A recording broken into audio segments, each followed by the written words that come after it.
Hey there, sleepy wasteland wanderers. Tonight, we're diving into the haunting beauty of the Fallout universe, where broken cities whisper forgotten stories, and every shadow hides a tale of survival. I'll be your guide through these glowing ruins, sharing quiet moments of hope, resilience, and the eerie calm of a world long gone.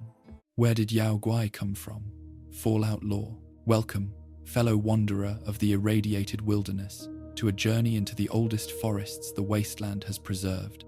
where something moves through the tree line at the edge of your firelight that was moving through forests like these, long before the first human being arrived on this continent to give it a name.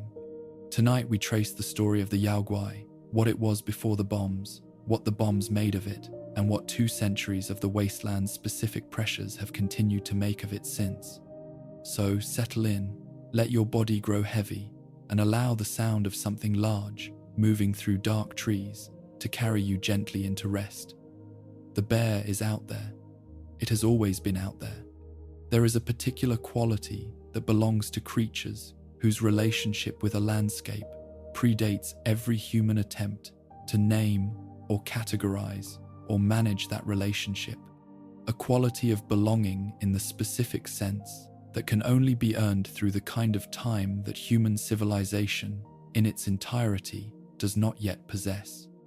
The American black bear had this quality before the bombs fell, in ways that are difficult to fully convey to someone accustomed to thinking of the natural world as something that exists in relationship to human activity, rather than as something that preceded and will outlast it. The Ursus americanus lineage is not simply old in the way that any species is old, relative to the lifespan of the individual members that compose it. It is old in the specific sense of having been present in North America across a span of time that encompasses the rise and fall of the ice ages, the extinction of most of the other large mammals that shared the continent with it, and the entire sweep of human presence on the continent, from the first arrivals across the Bering Land Bridge to the day the bombs fell. Whatever the bombs were, whatever they accomplished, they were not the most dramatic thing that had happened to the landscape the black bear inhabited during the tenure of the black bear's habitation of it. The ancestors of the American black bear arrived in North America from Asia across the land bridge that connected the 2 continents during the Pleistocene epoch, in the company of the vast megafauna that the Ice Age's specific conditions of cold and vegetation supported in extraordinary abundance. They arrived into a continent populated by creatures that the modern imagination, even the post-war imagination, accustomed to the extraordinary mutations that radiation has produced, would struggle to fully visualize. The short-faced bear, larger than any bear that exists in any form in the post-war world, the American lion, the saber-toothed cat, the giant ground sloth, the mammoth and the mastodon, the entire spectacular inventory of the Pleistocene American megafauna that the warming at the end of the last ice age, combined in ways that paleontologists of the pre-war period debated extensively with the pressure of the newly arrived human hunters, eliminated in one of the most significant extinction events of the past several million years. The black bear survived this extinction. It survived it not by being the largest or the most formidable of the continent's large mammals. The short-faced bear made the black bear look modest by comparison, but by being the most adaptable, the most cognitively flexible, the most capable of modifying its behavior in response to changing circumstances in ways that the more specialized and more magnificent creatures around it could not manage when the circumstances changed as dramatically as the end of the noms. Pleistocene required. This survival through adaptability rather than through dominance is perhaps the most important thing to understand about the black bear before any understanding of what the bombs made of it is attempted, because adaptability of this kind is not simply a behavioral characteristic. It is a biological architecture, a specific organization of the nervous system and the sensory apparatus and the cognitive machinery that produces a creature capable of learning, of remembering across the full span of an individual life, of applying the lessons of past experience to novel situations in ways that the more instinct-driven behavioral programs of less intelligent animals cannot achieve. The pre-war black bear was, by the standards of the North American mammal fauna that survived the Pleistocene extinctions, extraordinarily intelligent, not intelligent in the way that the great apes were intelligent, not capable of the symbolic reasoning and cultural transmission that distinguished primate cognition, but intelligent in the specific way of a large omnivore that has spent millions of years solving the practical problems of survival in a highly variable environment. It remembered the locations of food sources across years and returned to them with a spatial precision that the researchers who documented it consistently found impressive. It learned from individual experience at a rate that consistently surprised the researchers who worked with captive individuals. It solved novel problems with a persistence and a creativity that distinguished it clearly from the behavioral programs of animals, whose relationship with novelty was primarily one of avoidance rather than engagement. The range of the American black bear in the pre-war period was, by any ecological standard, extraordinary. No other large carnivore in North America matched it for geographic breadth, for habitat diversity, for the sheer variety of ecological conditions within which the species maintained viable populations. From the boreal forests of Canada, where the bears fattened on the summer's abundance of berries and insects and salmon before retreating to their winter dens as the cold descended, to the subtropical swamps of Florida, where the population had adapted to an environment so different from the northern forests that a biologist transported from one to the other might have questioned whether the same species was being observed. From the dense coniferous forests of the Pacific Coast Ranges, where the bears were among the most consistently documented large mammals of the coastal ecological zone, to the hardwood forests of the Appalachian Highlands, where the eastern black bear population maintained one of the highest densities of any large carnivore in North America. The black bear was everywhere that trees grew in sufficient density to provide the cover and the mast production that the species' ecology required, and in many places where the trees were sparse, and the bear had simply decided that the available resources justified the exposure. This geographic breadth was not simply a reflection of the black bear's physical toughness or its dietary flexibility, though both contributed to it. It reflected the specific cognitive quality of the species, the capacity to develop local behavioral adaptations to specific ecological conditions that allowed individual bear populations to function effectively in environments that the species' generalized behavioral program had not been specifically prepared for. The Florida swamp bear and the Maine forest bear and the California coast bear were all Ursus americanus, all capable of interbreeding if they had encountered each other, all recognizably the same species in their fundamental biology, but they behaved differently in the ways that their different environments required, having developed through individual learning and cultural transmission within local populations the specific behavioral repertoires that their specific habitats demanded. The black bear was, in this sense, a species composed of many local behavioral cultures, each adapted to the specific conditions of its region, all built on the same underlying biological foundation of intelligence and flexibility that made such local adaptation possible. The regions that would become the most significant locations in the Fallout universe's geography were, in the pre-war period, among the most important black bear habitats in the eastern United States. West Virginia, which the Fallout universe knows as Appalachia, had long been recognized as one of the most significant black bear habitats in the eastern half of the continent, a landscape whose combination of dense second growth and old growth hardwood forest, complex mountain terrain that limited human access and therefore human disturbance, abundant mast-producing trees,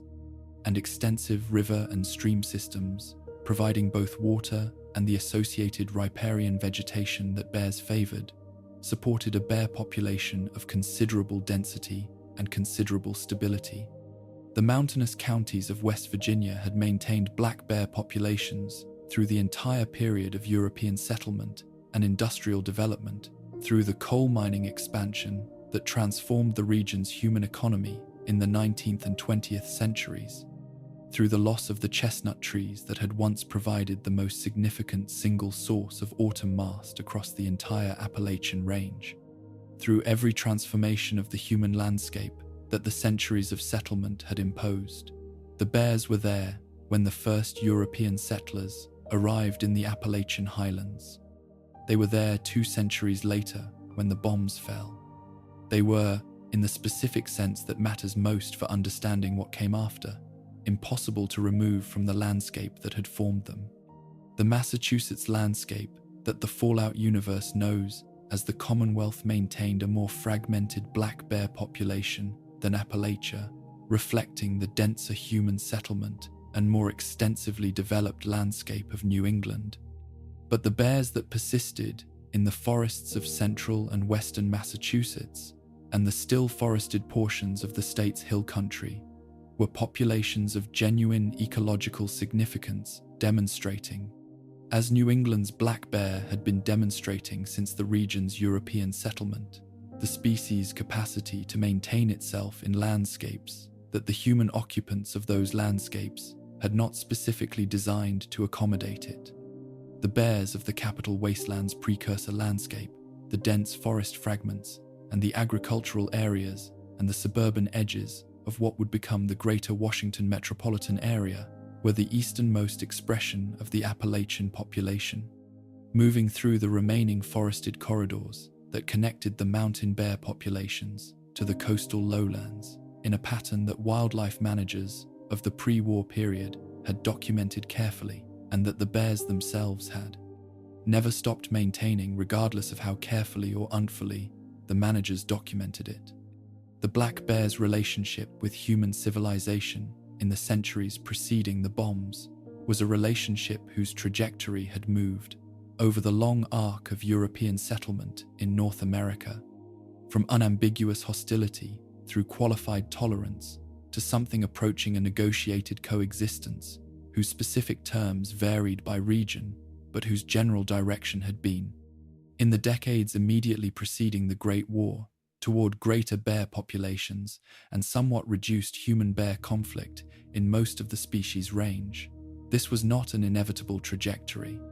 It was the product of specific decisions made by specific people within specific institutional frameworks, the establishment of protected areas, the development and implementation of nuisance bear management programs that reduced conflicts without requiring lethal control, the gradual shift in public attitude toward bears that transformed the creature from a pest and a danger to a symbol of the wildness that the 20th century's most committed conservationists were attempting to preserve. The pre-war environmental movement had made the black bear one of its most consistent reference points for what a functional relationship between human civilization and the natural world might look like, not the pristine wilderness from which all human influence had been excluded, which was increasingly a fantasy given the global reach of industrial civilization's environmental effects, but the working landscape in which human uses and wildlife populations were maintained in a condition of dynamic tension whose balance required constant attention and constant negotiation. But that was, at its best, a genuine achievement. The black bear's specific biology, the characteristics that the transformation into the Yao Guai would alter so dramatically and preserve so selectively, was the biology of an animal whose entire evolutionary history had been organized around the management of feast and famine, around the specific challenge of consuming sufficient calories during the seasons of abundance to fuel both the activities of the active season and the long metabolic suppression of the winter den period. The bear's characteristic black coat, which ranged in practice from the jet black of the eastern populations through the cinnamon and blonde colorations of western mountain populations to the rare and remarkable white of the commode bears of the Pacific coast, served primarily as a visual signal in a species that relied more heavily on scent and hearing than on vision for most of its ecological functions. The coat's color was less important than its insulative quality, the specific thickness and texture that allowed the bear to function effectively across the enormous temperature range that its geographic distribution required it to tolerate. The climbing capability that distinguished the black bear from the larger grizzly bear, whose size and the specific structure of its claws made tree climbing difficult and eventually impossible as individuals grew to full adult. Size was one of the most ecologically significant features of the black bear's biology, providing the species with an escape route from threats that the larger grizzly had to confront rather than evade, and giving younger black bears in particular a refuge from the terrestrial predators that the grizzly's size and temperament allowed it to deter through confrontation.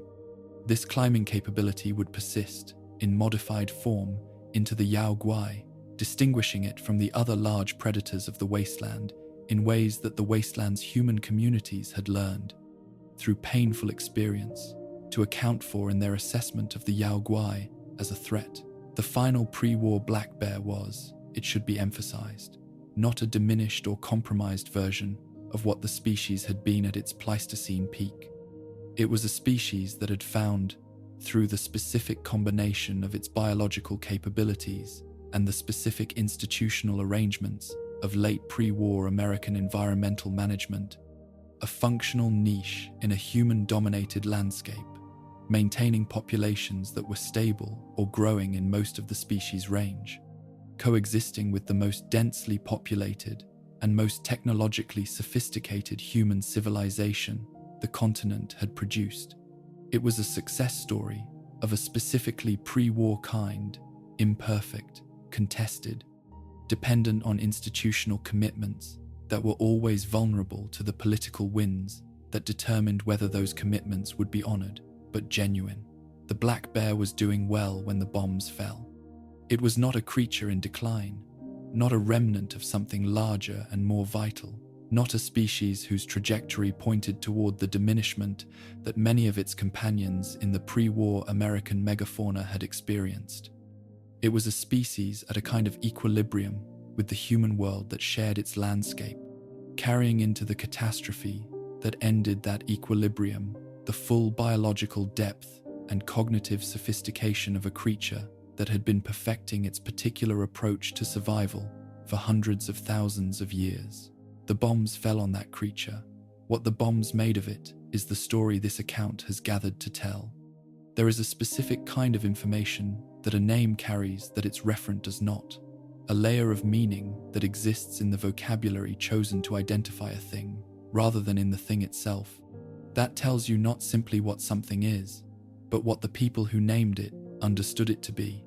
and what the cultural traditions they brought to the naming provided as a framework for understanding what they were looking at. The name Yao Guai is this kind of name in the most complete and most philosophically rich sense available in the wasteland's entire inventory of post-war nomenclature. It is not a descriptive name in the way that many wasteland creatures have been named, not an attempt to characterize the creature's appearance or behavior in terms derived from the observable features that distinguish it from other things in the environment, not a modified version of the pre-war name for whatever the creature used to be, with a prefix indicating its irradiated condition, not the kind of name that a biologist working within a conventional taxonomic tradition would assign. It is a name drawn from a specific cultural tradition whose relationship with North American ecological nomenclature was, before the bombs fell, essentially non-existent, applied to a creature that its original cultural tradition had never encountered and could not have anticipated, by people whose specific circumstances in the post-war period gave them both the motivation and the linguistic resources to name what they were seeing in terms that their inherited vocabulary made available. The Chinese etymology of Yao Guai is the starting point for understanding what the name communicates and why it was the name that persisted in the specific phonetic form of a Mandarin romanization across the post-war period's informal naming processes. until it became the standard wasteland term for a creature that the English language's own resources would have described quite differently. The term in Mandarin Chinese, that Yao Guai romanizes, refers to a specific category of entity in the Chinese folkloric tradition, the category of supernatural beings that occupy the space between the natural and the divine, between the ordinary creature of flesh and instinct and the fully realized spirit entity characterized by extraordinary power and often extraordinary danger, frequently understood as transformations of ordinary natural creatures into something that exceeded ordinary natural parameters, capable of shape-shifting and deception in the most sophisticated versions of the tradition and of straightforward destructive violence in the simpler versions, but consistently characterized by the specific quality of exceeding the category they originated from, without fully belonging to any other category. A Yao Guai, in Chinese folk tradition, was something that had been a natural creature and had become something more than a natural creature, something that the ordinary frameworks for understanding natural creatures no longer adequately described, something whose power and whose behavior required a different vocabulary than the vocabulary of natural history. The resonance between this traditional category and the post-war mutated bear is not coincidental. It is evidence that whoever first applied the term to the Fallout universe's irradiated bears was doing something more sophisticated than simply reaching for an available foreign word to name an unfamiliar creature. They were making an interpretive claim, asserting that what they were looking at belonged to the category that the Chinese folkloric tradition had developed specifically for things that had been natural creatures and had become something beyond what natural creature categories could accommodate. The bear had become a Yao Guai in the most precise sense that the term's traditional usage intended had undergone the transformation from ordinary, natural being into something that the ordinary frameworks for understanding natural beings could not fully process, that required the vocabulary developed for the genuinely uncategorizable, the specific historical context that placed Chinese cultural vocabulary in a position to influence the wasteland's post-war naming practices, is the history of the Fallout universe's Sino-American relationship in the final decades before the Great War, and engaging with that history seriously is necessary for understanding how a Mandarin term for supernatural monsters became the standard wasteland name for a North American bear. The resource wars and their aftermath had made the relationship between the United States and China one of the defining features of the pre-war world's political landscape, a relationship of escalating economic competition, territorial conflict over the oil fields of the Middle East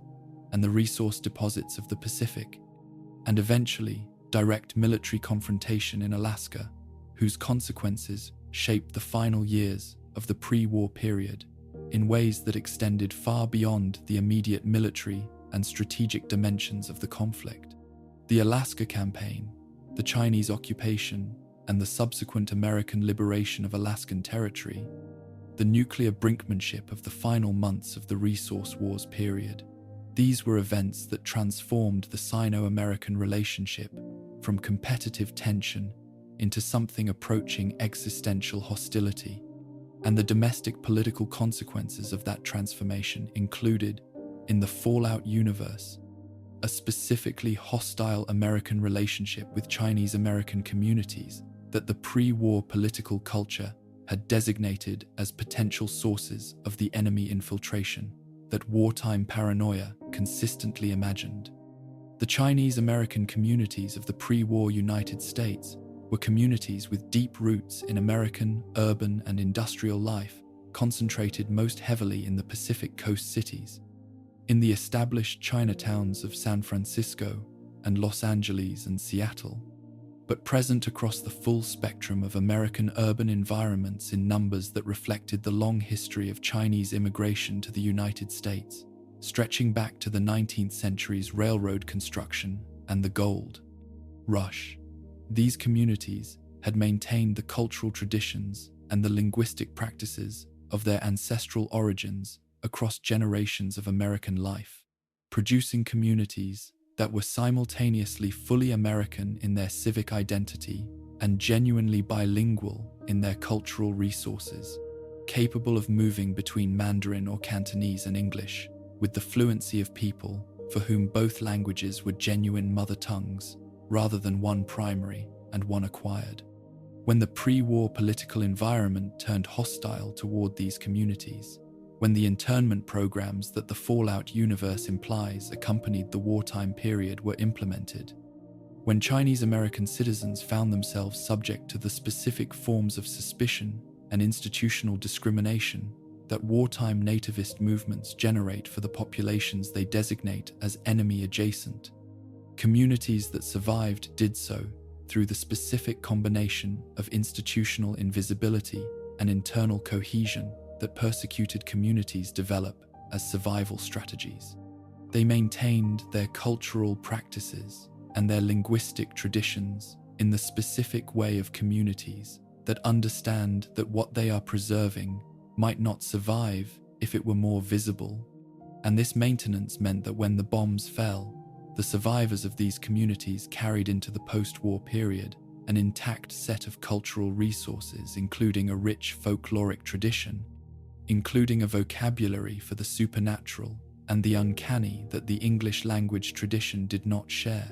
that they applied to the post-war world's genuinely novel phenomena with the cultural authority of people,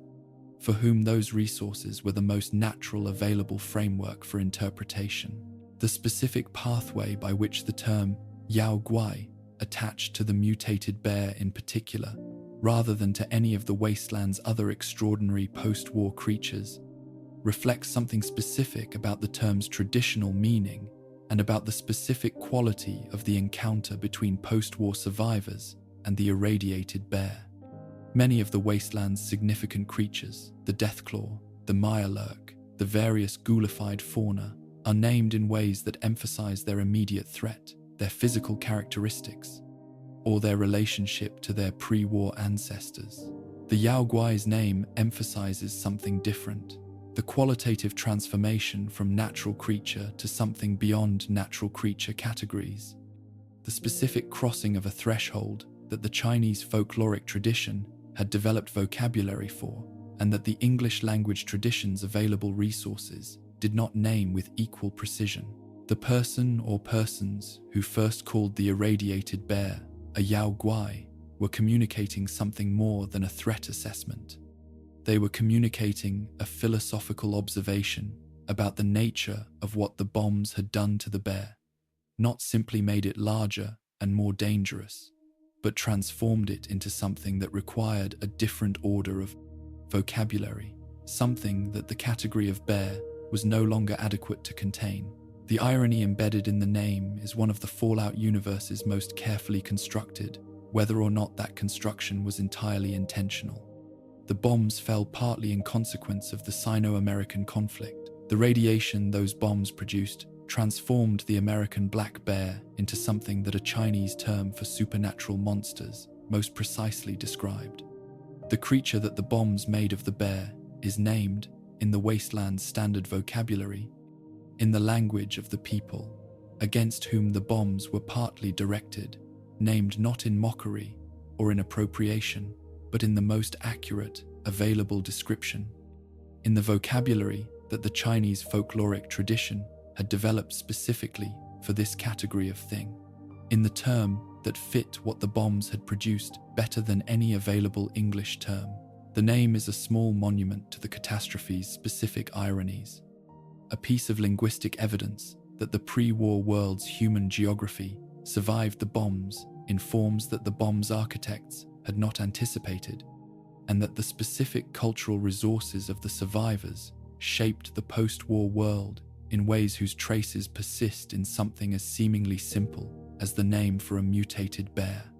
The persistence of the name across the wasteland's 2 centuries of linguistic evolution is itself evidence of something about how post-war naming practices work and what determines which terms from the immediate post-war period's linguistic improvisation become stable and which are superseded by later coinages. The Yao Guai is named in its standard wasteland form, across the full geographic range of the creature's documentation in Appalachia and in the capital wasteland and in the Commonwealth, in holotapes and terminal entries, and the informal oral traditions of communities whose members speak varieties of post-war English that have diverged considerably from each other in many respects. The name has proven more stable across geographic and temporal variation than many other elements of wasteland vocabulary, suggesting that the specific quality of rightness that the term possessed for its initial coiners, the precision with which the Chinese folkloric category mapped onto the post-war bear, communicated itself even to users of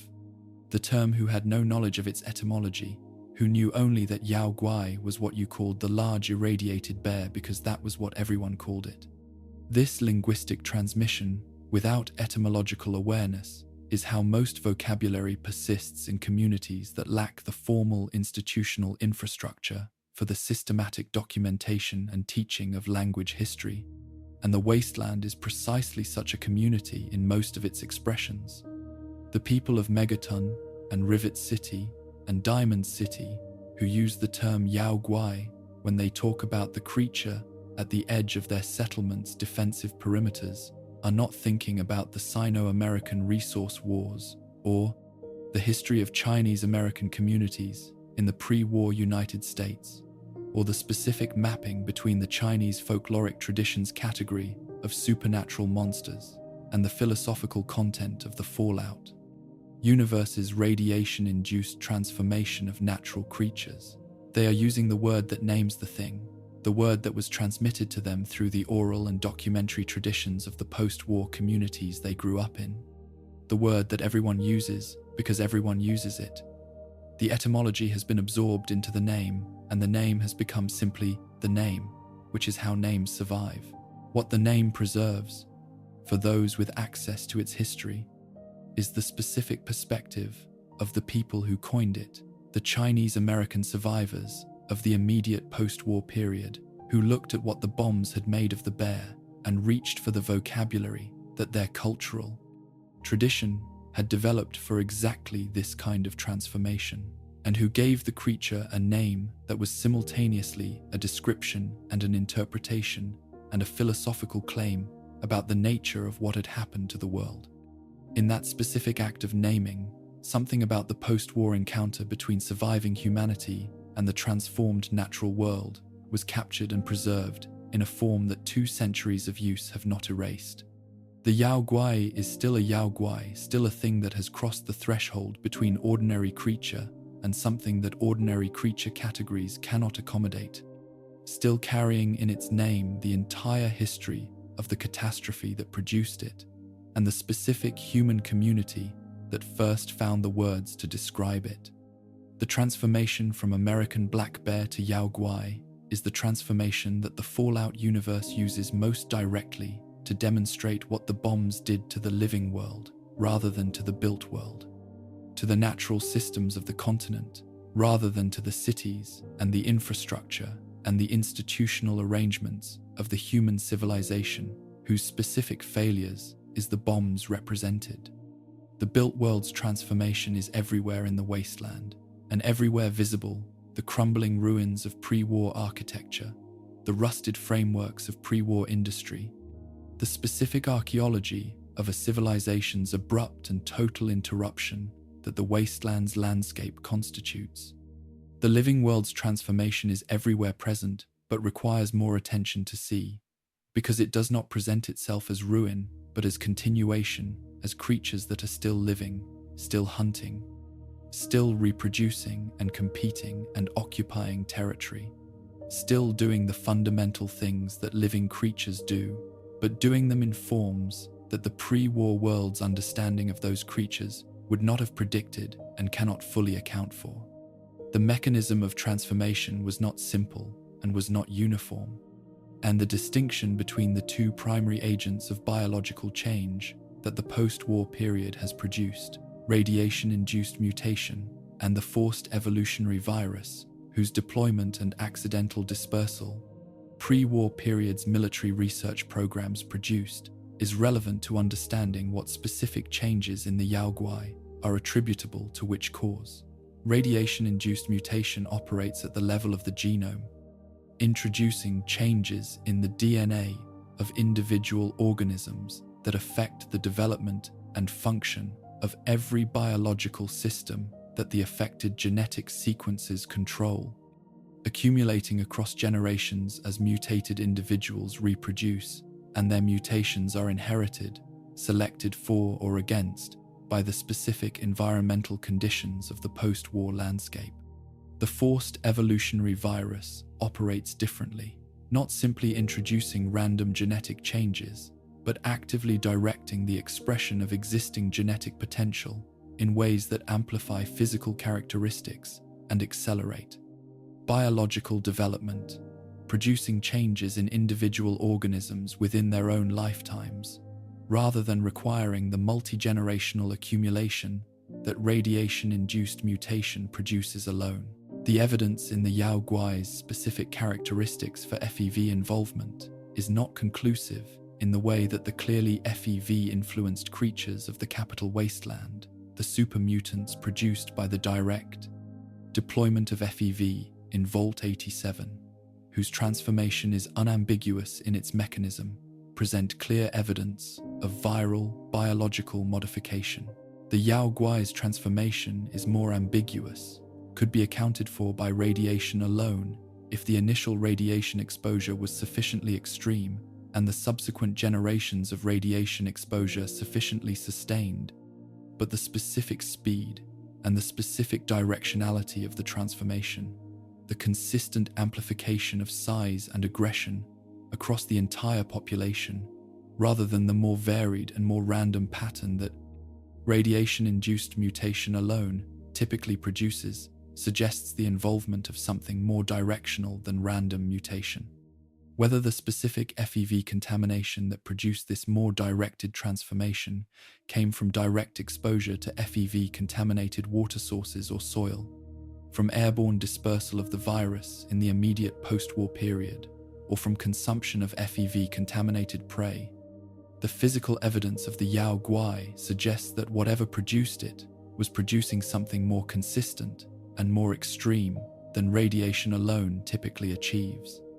The size increase is the most immediately apparent feature of the Yao Guai relative to its black bear predecessor, and it is dramatic enough to constitute something more than a quantitative extension of the black bear's existing size range. The largest pre-war black bears were large animals by any standard. Adult males could reach weights approaching 600 pounds in the best-fed eastern populations, but they were modest compared to the grizzly bear,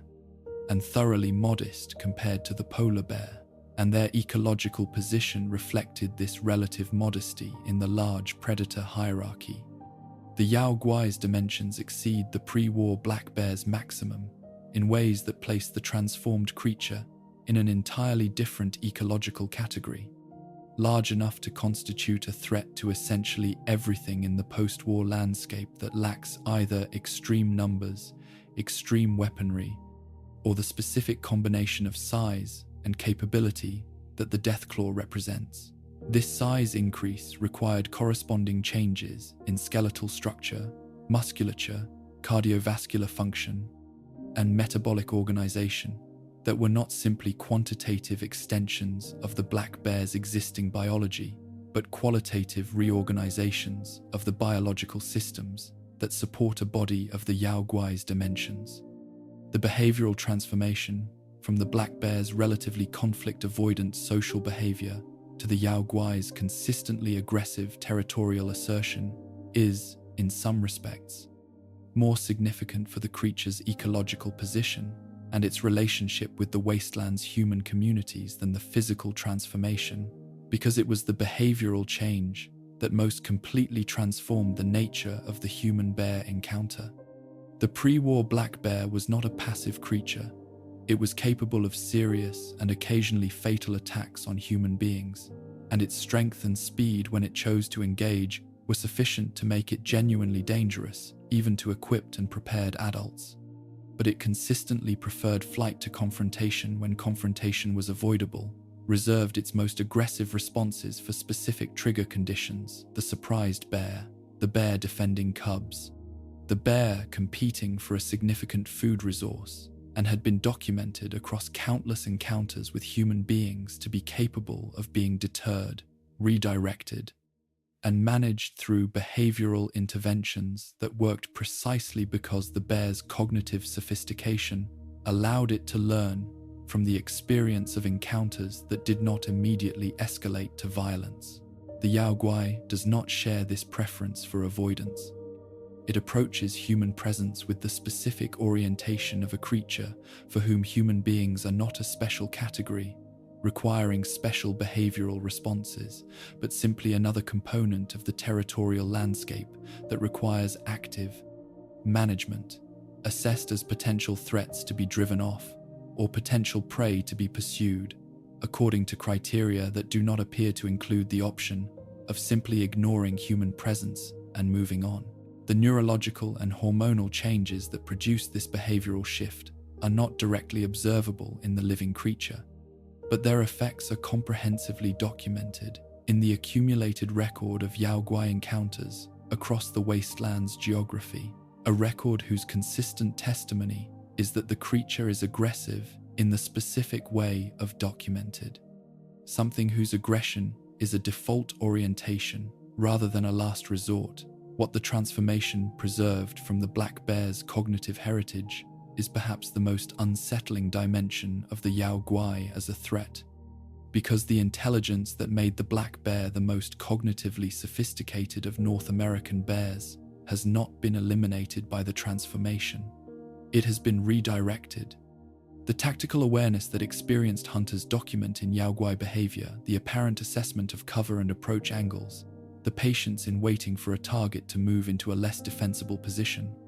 the specific responses to different types of threats that suggest the creature is processing the tactical features of its encounters rather than simply reacting to the nearest stimulus, reflects the cognitive architecture of the black bear operating in service of a behavioral program that the transformation has made considerably more aggressive. The Yao Guai is not simply a larger and more aggressive bear. It is a larger and more aggressive bear that is also as intelligent as a bear, which makes it something qualitatively more dangerous than a simple scaling up of the black bear's threat profile would predict. The seasonal rhythms that the black bear's hibernation ecology established persist in modified form in the Yao Guai's behavior, and the persistence of these rhythms is one of the most direct lines of biological continuity between the pre-war creature and its post-war descendant. The Yao Guai still dens, though the duration and the depth of the denning state appear to be modified relative to the black bear's winter hibernation, and the creature's behavioral patterns still show evidence of the seasonal intensification of feeding activity that characterized the black bear's pre-denning hyperphagia, the period of maximum caloric intake that preceded the energy demands of the winter den period. Experienced wasteland hunters have learned to read these seasonal patterns, to understand that the Yao Guai's behavior in the period of pre-denning intensification is different in specific ways from its behavior at other points in the annual cycle, and that this difference has practical implications for the relative risk of different kinds of encounters at different times of year. This knowledge, the knowledge that the bear's transformed descendant still operates according to seasonal rhythms that the bear's ancestral biology established, is one of the places where the pre-war natural, the history of the black bear, remains relevant to the post-war practical experience of the Yao Guai, where the continuity between the two creatures provides genuinely useful information to people whose relationship with the Yao Guai is primarily a matter of survival rather than scholarship. The forests of Appalachia are among the oldest continuously forested landscapes in the eastern half of North America, having escaped the complete deforestation that the European settlement of the coastal lowlands produced, and having maintained, through the specific combination of topographic complexity and limited agricultural potential that the mountain terrain provided, a forest cover of greater antiquity and greater ecological depth than most of the landscapes that surrounded them. The mountains of West Virginia were not pristine wilderness in the pre-war period they had been logged, mined, settled, and managed in the ways that the specific economic history of Appalachian development had required, but they were forested wilderness in the specific sense that matters ecologically, that the trees and the soil and the water and the biological communities that depended on all three had maintained enough of their original character to support the full range of species that the eastern forest ecosystem, at its functional best required. The black bear was among the most prominent of those species, and the Appalachian black bear population had always been understood by the pre-war wildlife managers who documented and tracked it as one of the anchor populations of the eastern black bear's range, large enough and stable enough and geographically well placed enough to serve as the source population for the recolonization of adjacent landscapes where local populations had been depleted or eliminated by human activity. The Appalachian bears were the bears that wandered into the recovering forests of the mid-Atlantic states. They were the bears that established new populations in the second growth forests of the Piedmont as those forests matured and the land use patterns that had replaced them shifted away from agriculture. They were the bears that the expanding edge of the species range depended on for the genetic diversity and the population numbers that made expansion sustainable. They were, in the most literal sense, the bears from which the post-war Yao Guai of the Fallout 76 landscape most directly descended. The Appalachian landscape's specific character in the post-war period amplified rather than suppressed the conditions that had always made it exceptional black bear habitat. The collapse of the human population eliminated the specific forms of human disturbance, road traffic, recreational activity, agricultural operations, the systematic removal of individuals that came into conflict with human property or human safety, that had imposed costs on the pre-war bear population, even in the relatively bear-tolerant environment that the pre-war management programs had established. The regrowth of vegetation in the areas that had been cleared for agriculture or settlement or mining produced exactly the dense, early, successional forest that bears had always found most productive for foraging. The rivers and streams, freed from the management that human communities had imposed on them, and the contamination that human industry had introduced, reorganized themselves according to the hydraulic logic of a landscape without dams or channelization, creating the riparian environments that had always supported the highest densities of the plant and animal species that bears depended on most heavily. The radiation, which was the most significant negative factor that the post-war environment introduced into what would otherwise have been near-optimal bear habitat, interacted with the Appalachian landscape in ways that were, in some respects, less catastrophic for large mammal populations than the immediate post-war period's worst-case predictions might have suggested. The mountains intercepted and concentrated fallout in patterns determined by the specific meteorology of the immediate post-war period, creating zones of intense contamination in some valleys and relatively lower contamination on some ridges, producing a mosaic of radiation levels that allowed large mammals to move between areas of different exposure and to accumulate radiation loads that were severe by any pre-war standard, but that were, in many cases, compatible with reproduction and continued population growth in creatures whose post-war biology had been rapidly modified to tolerate conditions that the pre-war biology had not been designed for. The Yao Guai of Fallout 76's Appalachia are the creatures that 2 centuries of this specific environment produced, and the Fallout 76 game's documentation of them is the most extensive and most geographically specific record of the creature available across the franchise's history. They appear across the full spectrum of the Appalachian landscape, in the dense forests of the Savage Divide, in the river valleys of the Toxic Valley, in the high country of the Cranberry Bog, in the ruined industrial landscapes of the forest, occupying the full range of environments that the Appalachian ecosystem encompasses, and demonstrating in their distribution the same geographic breadth that the black bears, pre-war population, had displayed across the same landscape. The scorched plague's interaction with the Appalachian Yao Guai population produced one of Fallout 76's most dramatically disturbing creature variants, the scorched Yao Guai, whose transformation under the plague's influence combined the Yao Guai's already extreme physical capabilities with the specific behavioral orientation of the scorched, the driven, purposeful quality of creatures that the plague had reorganized around the specific mission of spreading the infection and destroying the uninfected. A scorched Yao Guai retained the size and the strength and the tactical intelligence of the standard variant, while losing the specific behavioral variability that made the standard variant's aggression, as extreme as it was, somewhat predictable in its triggers and its patterns. The scorched variant's aggression was not simply more intense than the standard variant's, it was organized around different objectives, oriented toward different targets, driven by a motivation that had nothing to do with the territorial and predatory logic that organized the standard Yao Guai's behavior. The standard Yao Guai was dangerous because it was large and strong and aggressive and intelligent. The scorched Yao Guai was dangerous because it was all of those things, plus purposefully directed, which added a dimension of threat that the standard creature's formidable capabilities alone did not produce. The glowing Yao Guai of Appalachia represents the endpoint of the radiation absorption process that the standard Yao Guai's biology is constantly engaged in,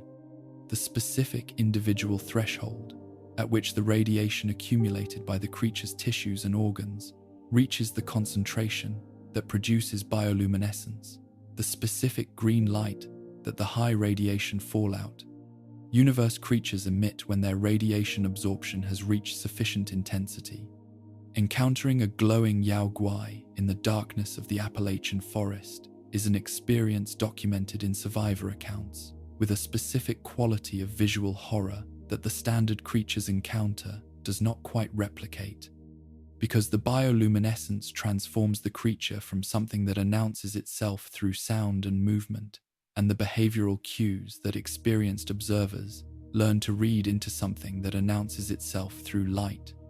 through the specific, impossible quality of a large living thing that generates its own green illumination in the absolute dark of a forest that has no artificial light source for miles in any direction.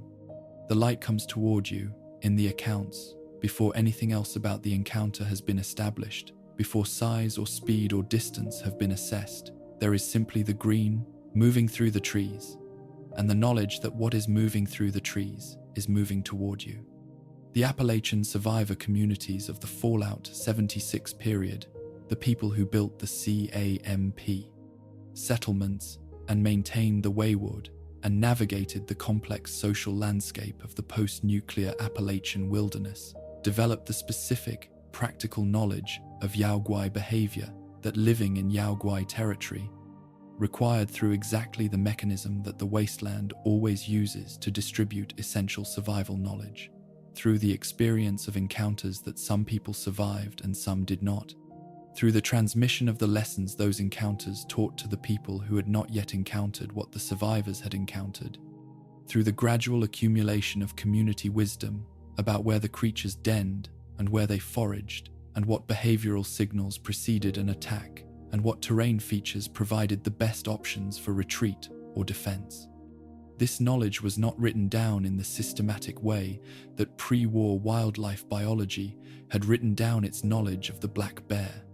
It was transmitted through the oral and behavioral traditions of communities that preserved it as practical necessity rather than as intellectual interest, and its quality was assessed not by peer review but by survival. The hunting licenses and camp records that Fallout 76's documentary evidence preserves from the period immediately following the bombs, the evidence that Yao Guai hunting was an organized activity in Appalachia in the months and years immediately following the Great War, before the first settlements had fully established themselves, and before the post-war social institutions that would eventually organize the region's survivor communities had fully formed, tell a specific story about the speed with which the post-war creature was identified, named, and integrated into the practical, economic, and social life of the surviving communities. The Yao Guai had already been named and already been hunted before the immediate post-war chaos had fully resolved into the more organized forms of community life that would characterize the first generation of post-war. Appalachian settlement. The creature that the forests had produced from the black bear was recognized quickly, named in the specific vocabulary that the most culturally informed of the survivors had available, and incorporated into the economic practices of the surviving communities as a source of food, as a source of materials, as a threat requiring collective management with the speed that genuine survival necessity imposes on communities that cannot afford the luxury of extended observation before acting on what they are observing. The Appalachian forest is old. The bears that walked it before the bombs fell were old in it, native to it in the specific sense of belonging that only hundreds of thousands of years of continuous habitation produces. What the bombs made of those bears was something that the forest accepted with the same patient indifference that it accepts everything as another feature of the landscape, another presence to organize the behavior of the creatures that shared it, another element of the specific and irreplaceable ecology of a landscape that had been producing extraordinary things for longer than any human record extends. The Yao Guai is Appalachian in the way that the mountains are Appalachian, native to the landscape that produced it, inseparable from the specific character of the forests it inhabits, as much a part of what the place is as the stone and the water and the ancient trees. That the thing which is native to the place is terrifying in ways that the pre-war black bear was not terrifying is simply another detail of what the bombs accomplished. The forest kept the bear. The bombs changed what the forest kept. The landscape that the bombs left of the Washington, D.C. metropolitan area and its surrounding region is a landscape that illustrates, more completely than almost any other geography in the Fallout universe, the specific way that the Great War transformed human-built environments, rather than simply destroying them. The capital wasteland is not a ruin in the sense of a place where a city once stood and now nothing stands. It is a place where the city still stands, in the specific sense that the physical structures of pre-war Washington remain present in forms that are recognizable as what they were, while being thoroughly unusable as what they were. The monuments and the government buildings and the suburban housing developments, all persisting as the specific archaeology of a civilization that was interrupted rather than concluded. The Washington Monument still rises from the mall. The Capitol building's dome still defines the skyline in the specific way that pre-war photographs documented. The Jefferson Memorial and the Lincoln Memorial and the various federal buildings that gave the district its specific architectural character are all still there, damaged and occupied by things their designers did not anticipate but present, still legible as what they were intended to be. This persistence of the built environment in damaged but recognizable form means that the Capitol Wasteland's landscape is simultaneously more urban than Appalachia and more thoroughly a wasteland in the specific sense of a place, where human civilization's functional infrastructure has been completely destroyed, while its physical remnants remain as constant reminders of what was lost. The survivors of the Capitol Wasteland live among ruins that are specific enough to have names, that their community's collective memory preserves as references to the pre-war world, not the generic ruins of an unidentifiable city, but the specific ruins of the United States Capitol, charged with the specific symbolic weight of the civilization that built them and failed to protect them. The Yao Guai of the Capitol Wasteland inhabit this landscape differently from the way the Appalachian Yao Guai inhabit their landscape. Because the Capitol Wasteland's environment is differently configured, more fragmented in its surviving wilderness, more interspersed with the ruins that human activity at the scale of a major metropolitan area left behind,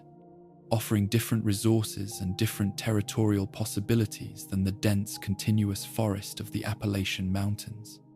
The natural landscape of the capital wasteland's precursor, the forests and wetlands and agricultural areas that surrounded and interpenetrated the pre-war DC metropolitan region, was always more fragmented than the fenned Appalachian wilderness, more cut into patches by the roads and developments and urban expansion that characterized the densely populated eastern seaboard. The black bears that inhabited this region before the war were not the continuous range population of the Appalachian interior, but the frontier population of the species' eastward expansion. Animals that moved through forest corridors connecting larger patches, that crossed human infrastructure at considerable cost in individual mortality, that maintained viable breeding populations in landscapes that the species' core range requirements would have characterized as marginal. These were bears adapted to the specific conditions of edge habitat, to the interface between forest and field and suburb that the mid-Atlantic landscape produced in abundance, and their descendants, transformed by the bombs and the subsequent 2 centuries of the capital wasteland's specific selection pressures, carry that edge-adapted heritage in their behavioral relationship with the ruins that constitute their current habitat. The capital wastelands, Yao Guai, are documented most extensively in Fallout 3's exploration of the region, and the game's specific documentation of where they concentrate and how they behave provides the most detailed portrait of this particular regional population available in the franchise's record.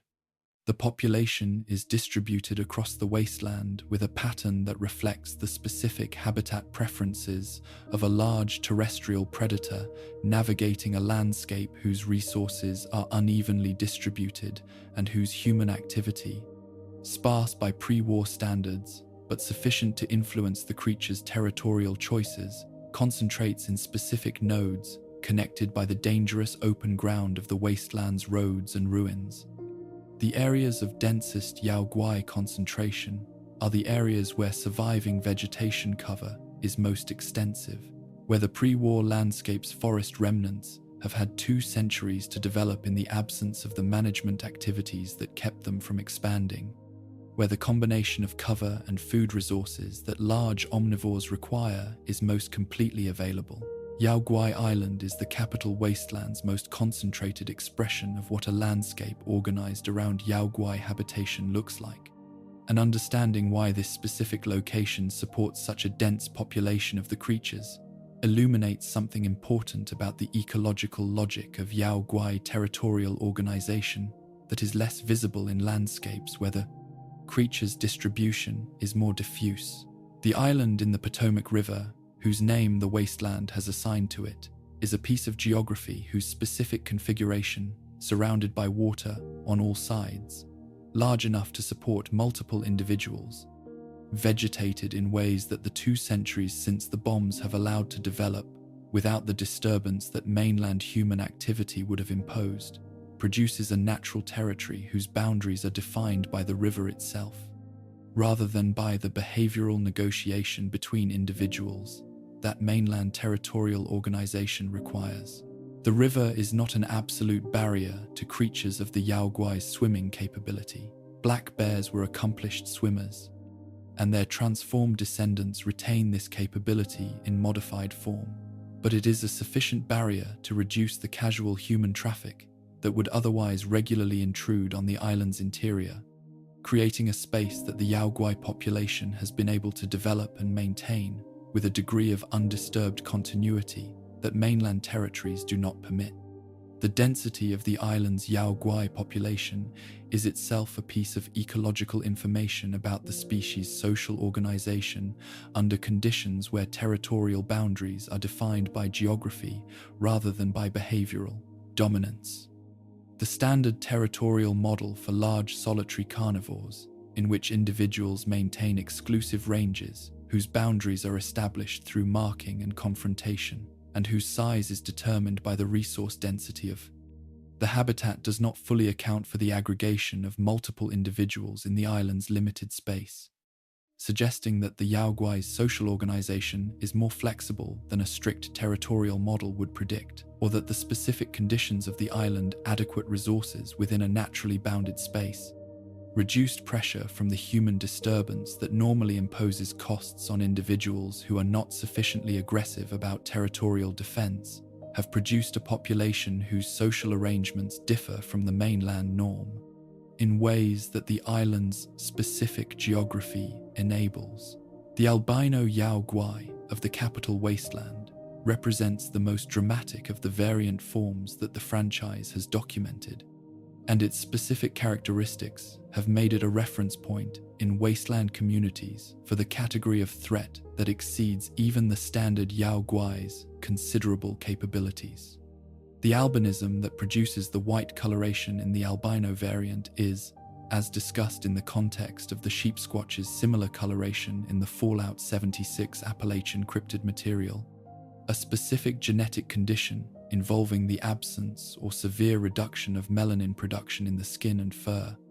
producing an animal that is visually distinctive in precisely the environments where the standard variant's darker coloration provides the most effective camouflage. The albino Yao Guai does not blend into the grey and brown and olive of the capital wasteland's landscape the way the standard variant does. It is visible at distances where the standard variant remains invisible, which ought to represent a survival disadvantage severe enough to have eliminated the albino phenotype from the population through the basic mechanism of natural selection. That albino Yao Guai persist in the capital wasteland's population despite this visibility disadvantage suggests one of two things. Either the albino variant compensates for its visibility with sufficient additional capability to more than offset the increased predation risk that visibility in an apex predator's context means increased human hunting.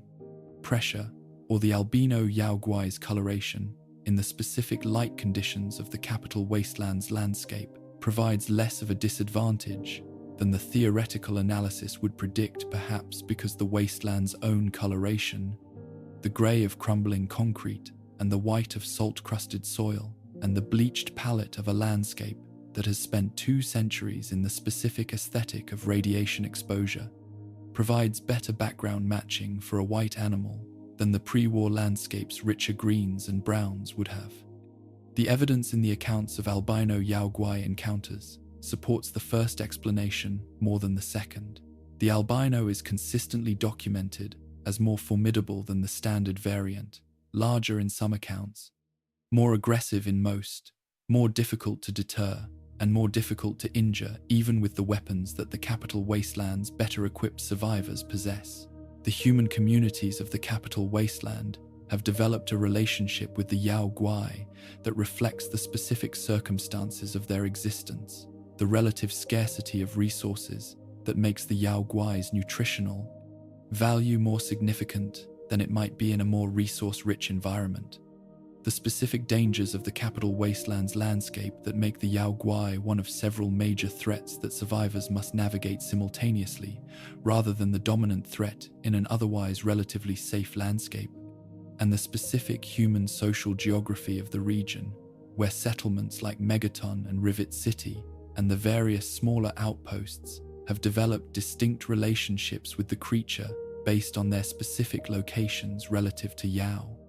Guai population centers. The communities closest to high-density Yao Guai areas have developed the most extensive practical knowledge of the creature's behavior and the most sophisticated strategies for managing proximity to it,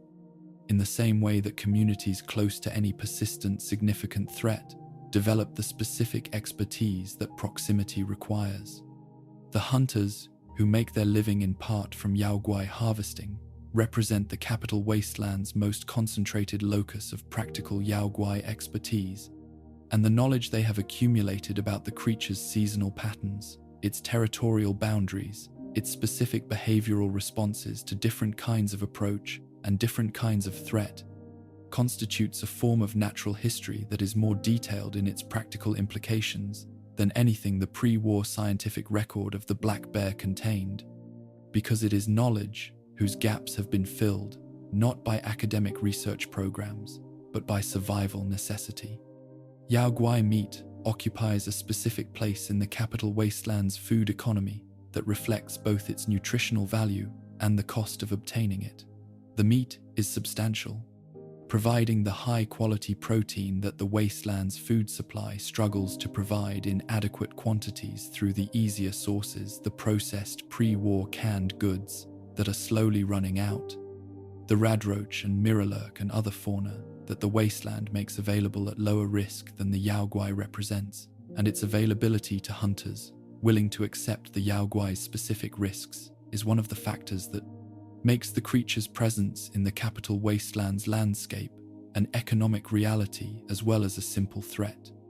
The communities that can access this resource regularly are communities with a nutritional advantage over those that cannot, and this advantage motivates the development of the specific expertise that Yao Guai hunting requires,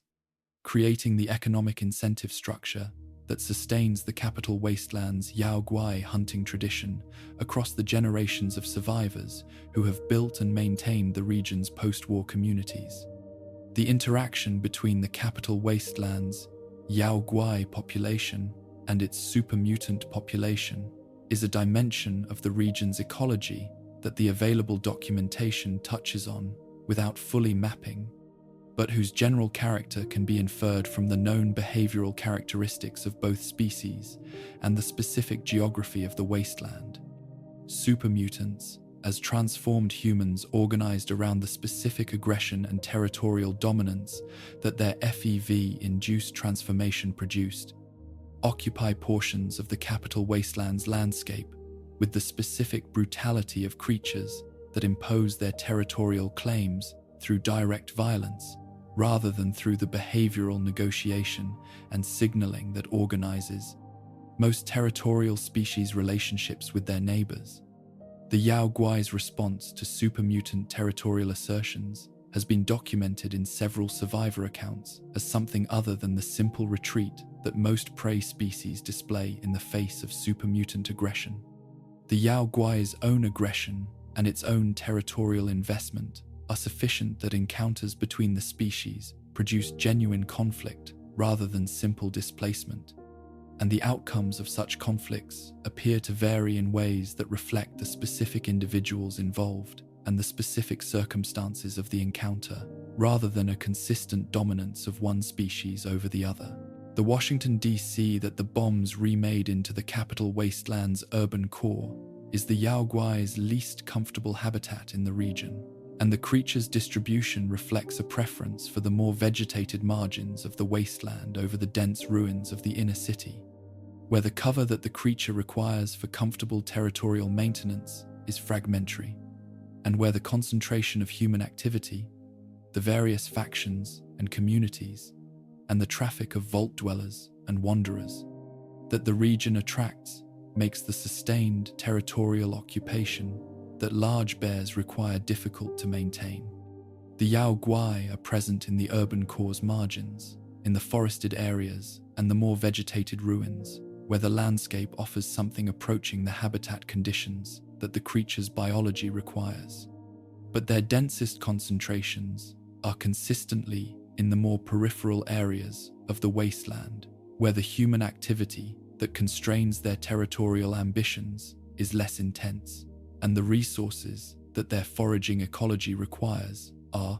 more reliably available. The Commonwealth of Massachusetts, that Fallout 4's game world documents, is a post-war landscape whose specific character reflects the particular way that a densely populated pre-war state was transformed by 2 centuries of nuclear aftermath, combined with the specific additional pressures that the Commonwealth's unique post-war history, the Institute's operations, the political history of the Commonwealth provisional government and its collapse,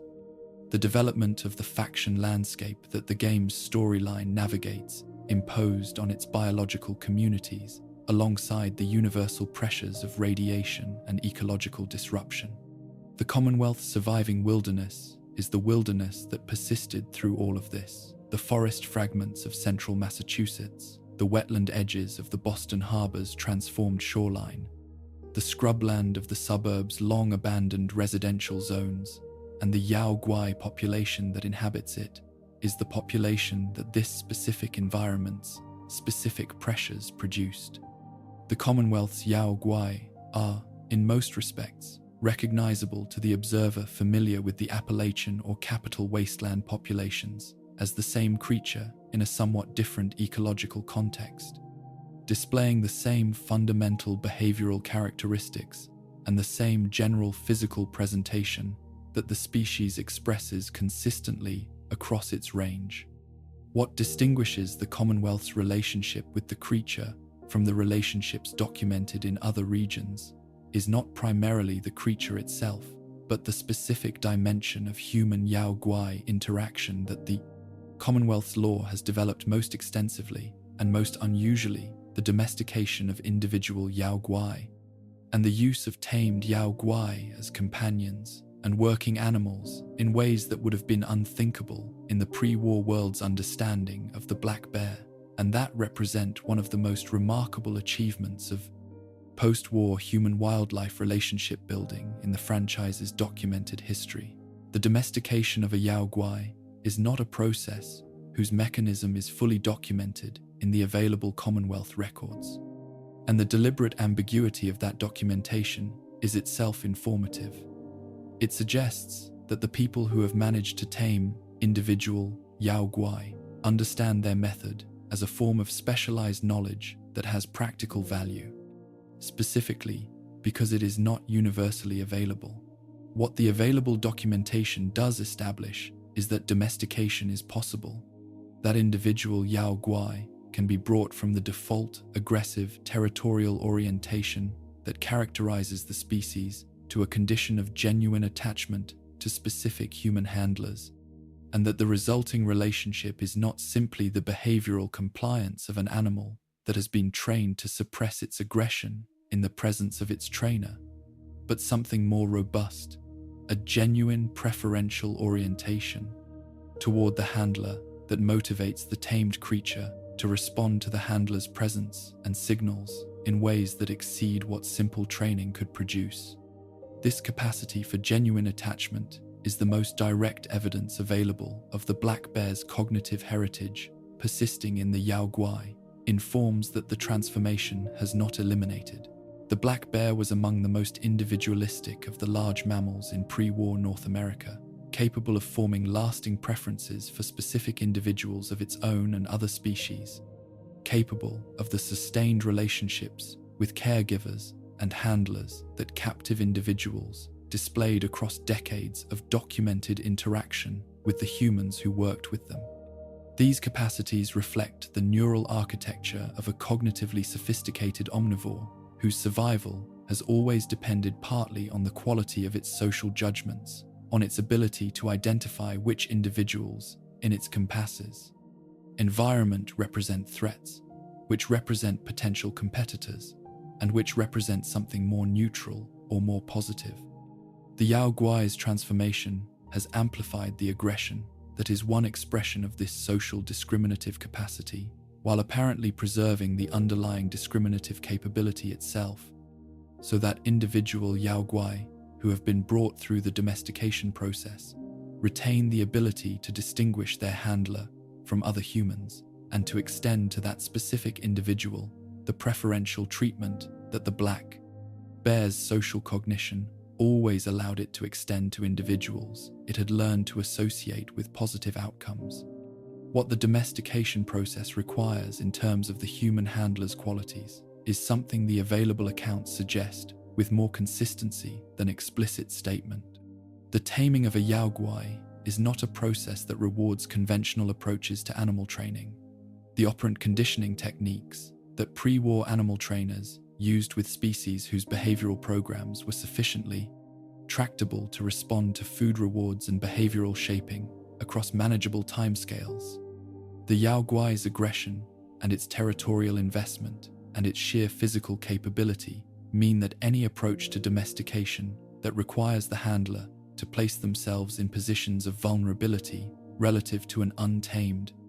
individual during the training process demands a quality of personal fearlessness combined with genuine behavioral fluency with the creature's specific communication system that very few people possess.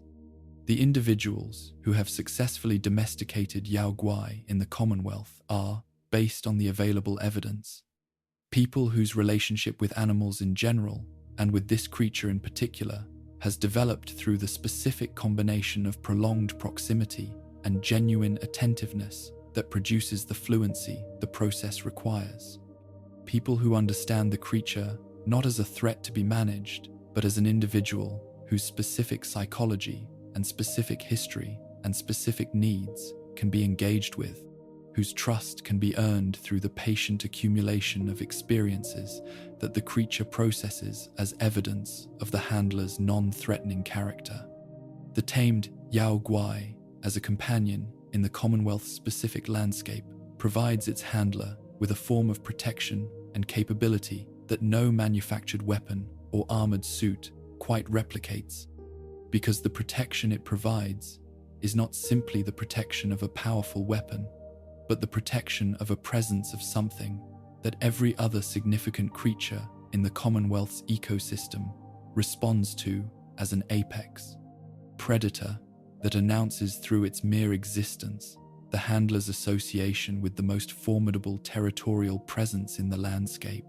that deters threats not by deploying force, but by communicating the availability of overwhelming force, in the way that genuine apex predators have always deterred challenges to their territory. Moving through the Commonwealth's landscape with a tamed Yao Guai is moving through that landscape as a person associated with the creature that defines its ecological upper limit, and the behavioral responses of the landscape's other inhabitants to this association have practical consequences for the safety of any journey through a region where the Yao Guai's territorial dominance is already established. The Commonwealth's Yao Guai population exists in a specific ecological relationship with the region's other apex predators, the death claws that inhabit certain regions of the landscape with the absolute territorial confidence of creatures with no natural predators and no natural challengers, and the various other significant fauna of the post-war Massachusetts ecosystem that the game's documentation suggests involves more genuine territorial competition and genuine behavioral negotiation than the capital wastelands equivalent relationships. The Commonwealth is a smaller geographic unit than the capital wasteland, more densely packed with the various significant species that the post-war ecosystem has produced, and the resulting competition for territory and resources among the creatures that occupy the ecosystem's upper levels produces a behavioral landscape whose dynamics are more complex and more interesting than the simpler territorial hierarchies of less species-rich environments. The Institute's presence in the Commonwealth as the region's most technologically sophisticated institution introduces a dimension of potential interest in the Yao Guai's biology that the available documentation does not extensively develop, but that the Institute's documented research priorities make plausible. An institution devoted to the understanding and manipulation of biological systems at the most fundamental level, operating in a landscape that contains one of the most dramatically transformed large mammal populations in the wasteland's geography, would be expected to have developed a research interest in the Yao Guai's specific transformation in the mechanisms that produced the creature's amplified size and aggression, in the relationship between the original black bear genome and the post-war creature's specific genetic expression, in the question of what the FEV's involvement in the transformation produced that radiation alone would not have produced, whether the Institute did engage in this research, and what that research produced in terms of either scientific understanding or practical application, is a question that the available Commonwealth documentation does not definitively answer, leaving open the specific nature of the most technologically sophisticated institution in the region's relationship with the most biologically transformed creature in its landscape. The spectrum of mutation that the Yao Guai displays across its geographic range and within individual regional populations is the biological record of 2 centuries of the wasteland's specific evolutionary pressures operating on a population that began with a specific radiation-induced baseline and has continued to change under the influence of ongoing radiation exposure, ongoing selection by the wastelands, specific environmental conditions,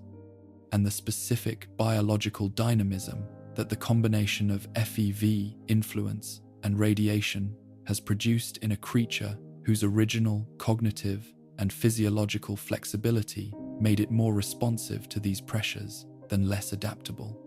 species might have been. The variation within the species is not simply the normal within-species variation that any large mammal population displays, but something more extreme variation that in some cases crosses thresholds that would qualify as subspecific differentiation in the pre-war taxonomic framework,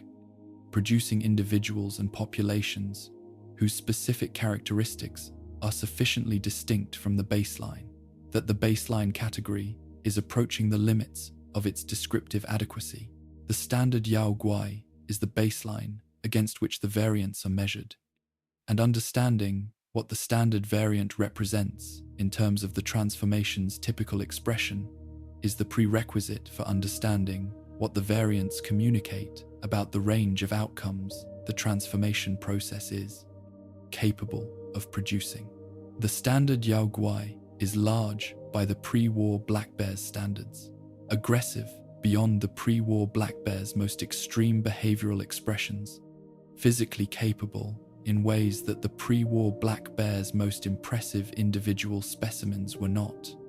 and cognitively sophisticated in the ways that the black bear's heritage provides, but redirected toward the specific demands of the post-war creature's behavioral program. This is the typical outcome of the transformation: dramatic amplification of size and aggression,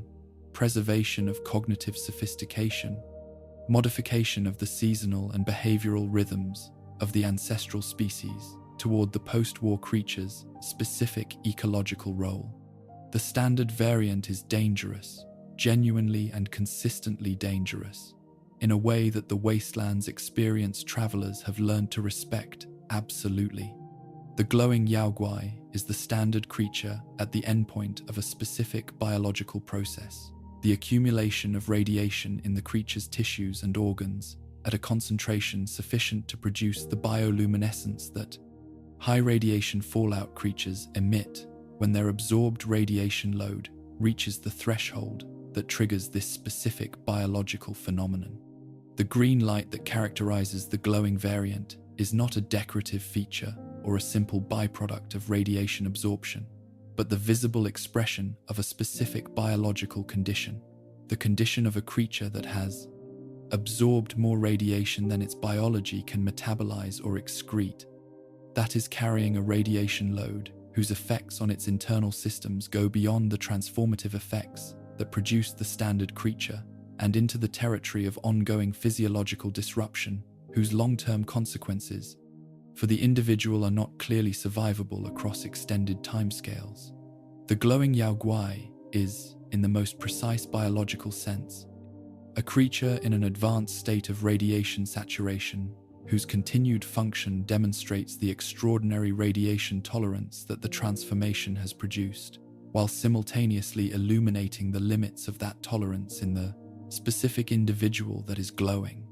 The practical implications of the bioluminescence for the glowing variant's threat profile are multiple and not entirely in the direction of increased danger.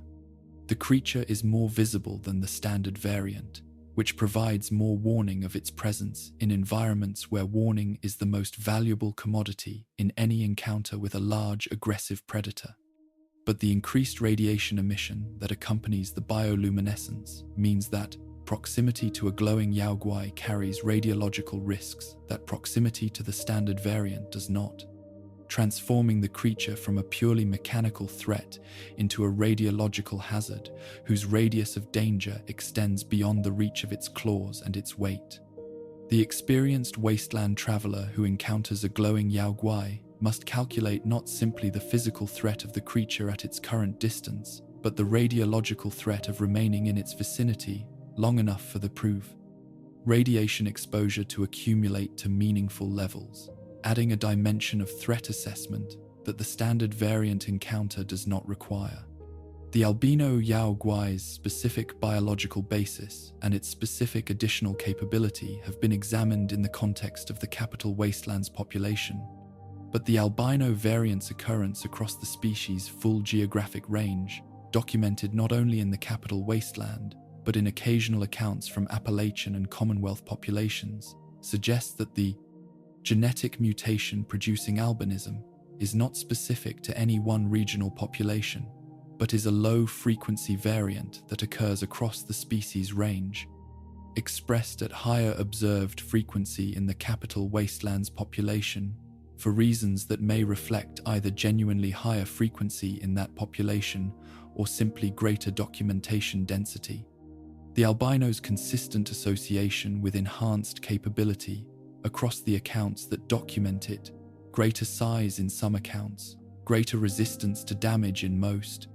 greater aggression and more sustained assault behavior in essentially all suggests that the albino genotype is not simply the standard genotype with a melanin production deficiency, but a distinct genetic configuration in which the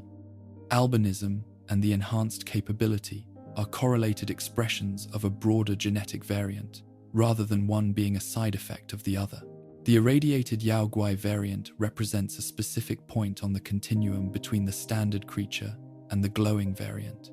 a creature whose radiation accumulation has reached the level where it becomes an active radiation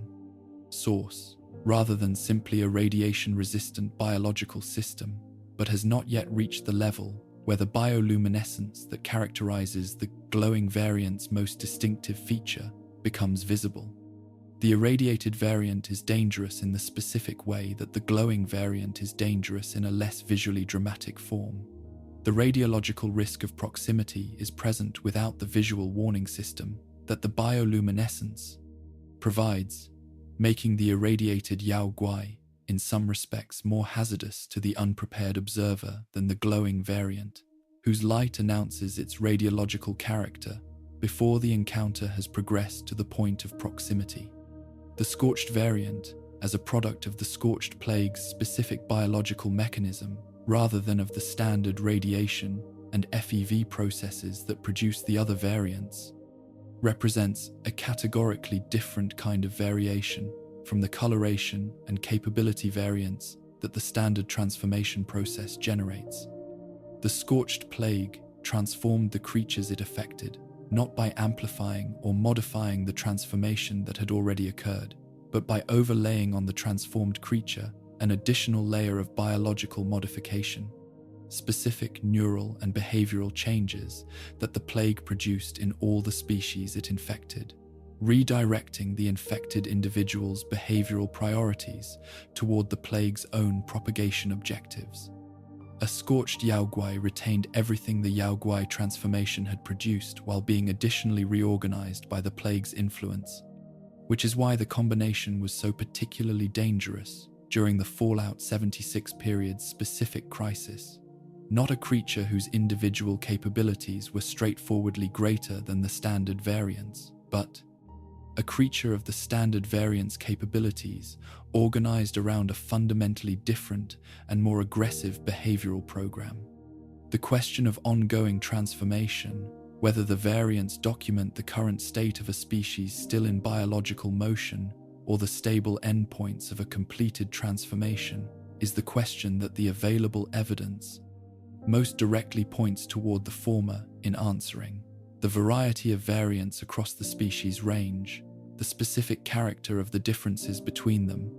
and the ecological and genetic dynamics of a population living in environments that continue to impose significant radiation exposure and continue to select for the specific capabilities that the post-war landscape rewards all suggest. That the Yao Guai is not a species that has reached a stable post-transformation form. It is a species whose transformation is ongoing,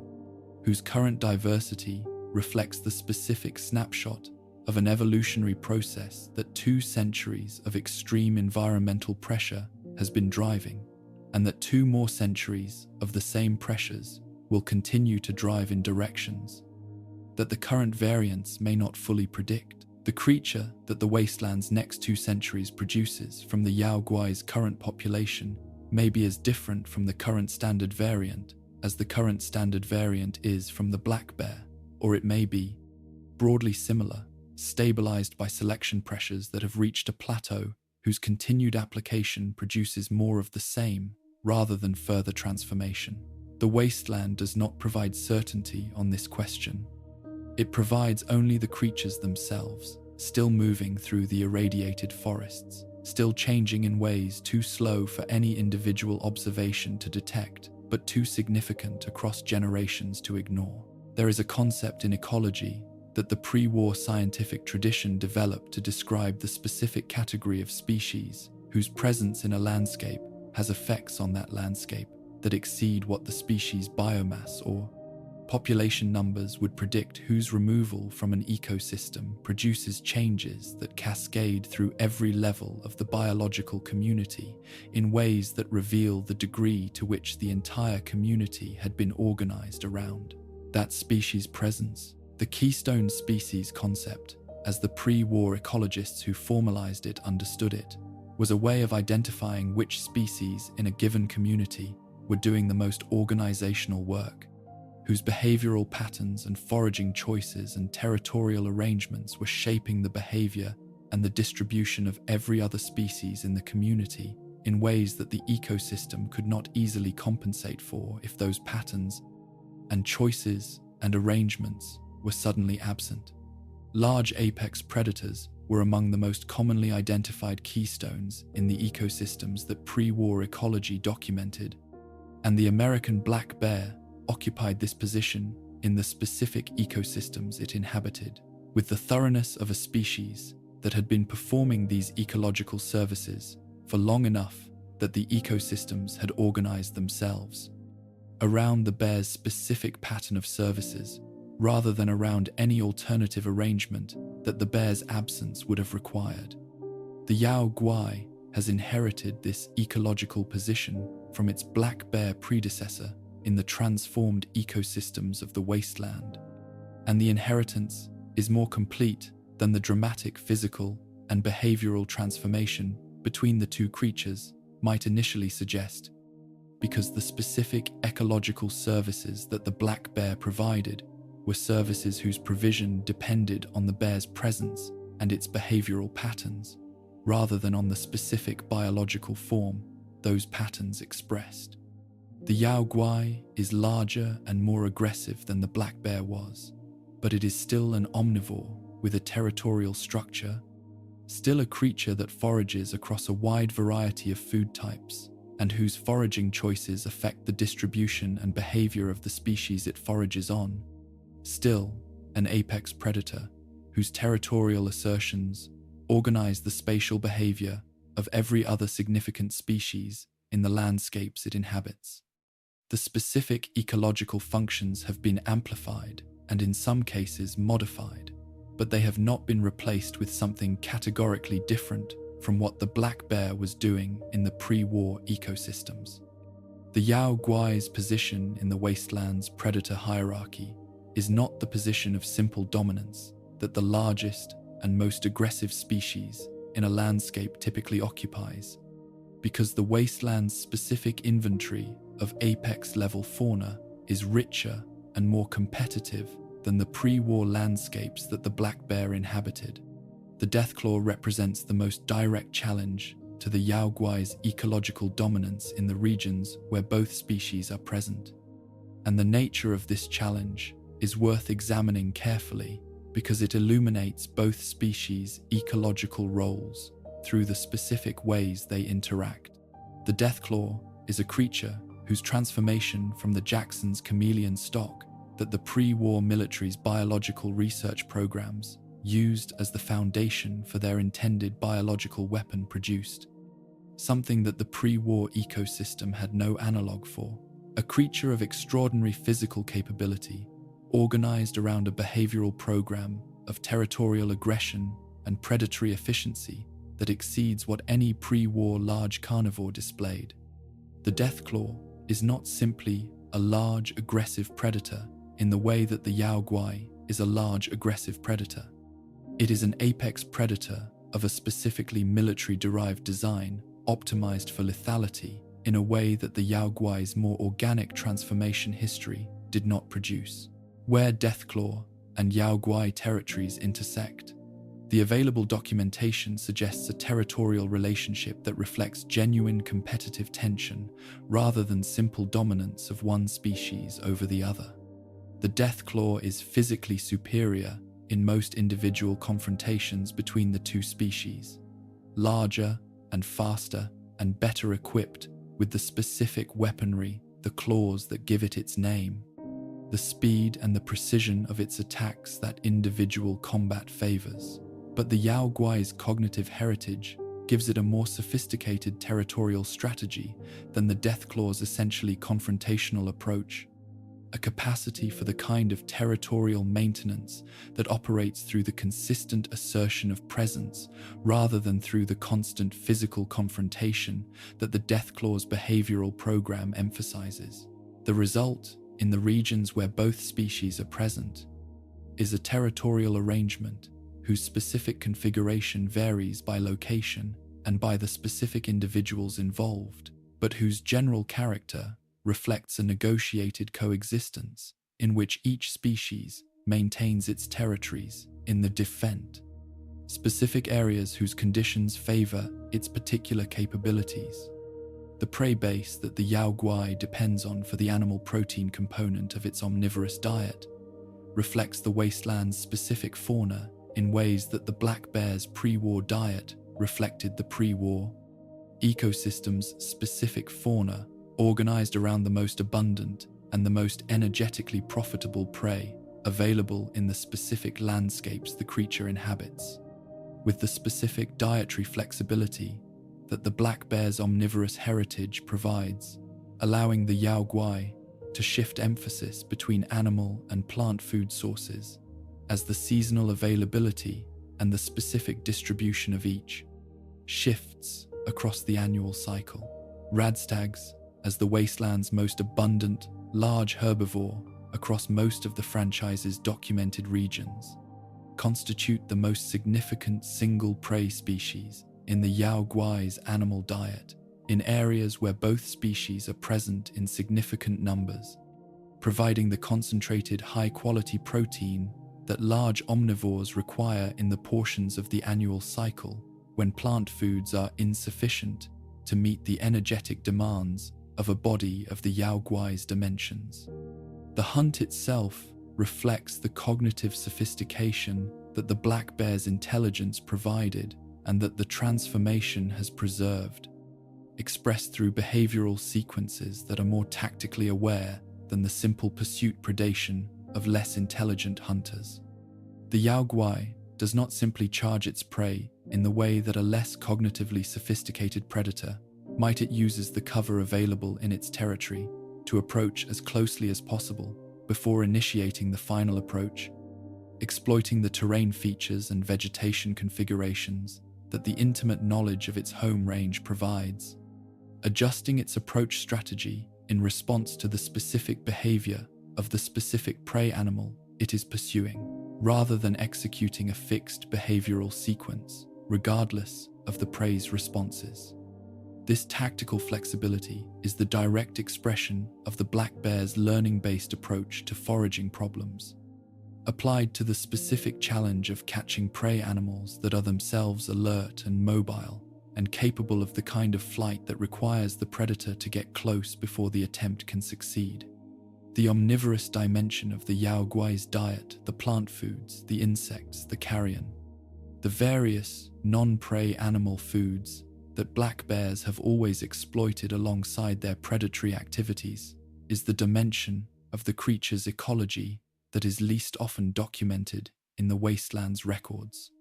Because the documentation of the creature that survivor accounts generate tends to focus overwhelmingly on the encounters that produce the accounts, which are, by definition, the dangerous encounters with a creature oriented toward the assault.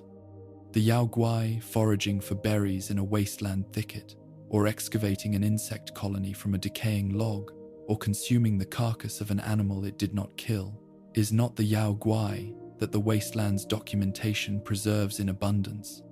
because survivors who observed these behaviors from sufficient distance to observe them safely and return to record what they saw are a small fraction of the total population of Yao Guai observers.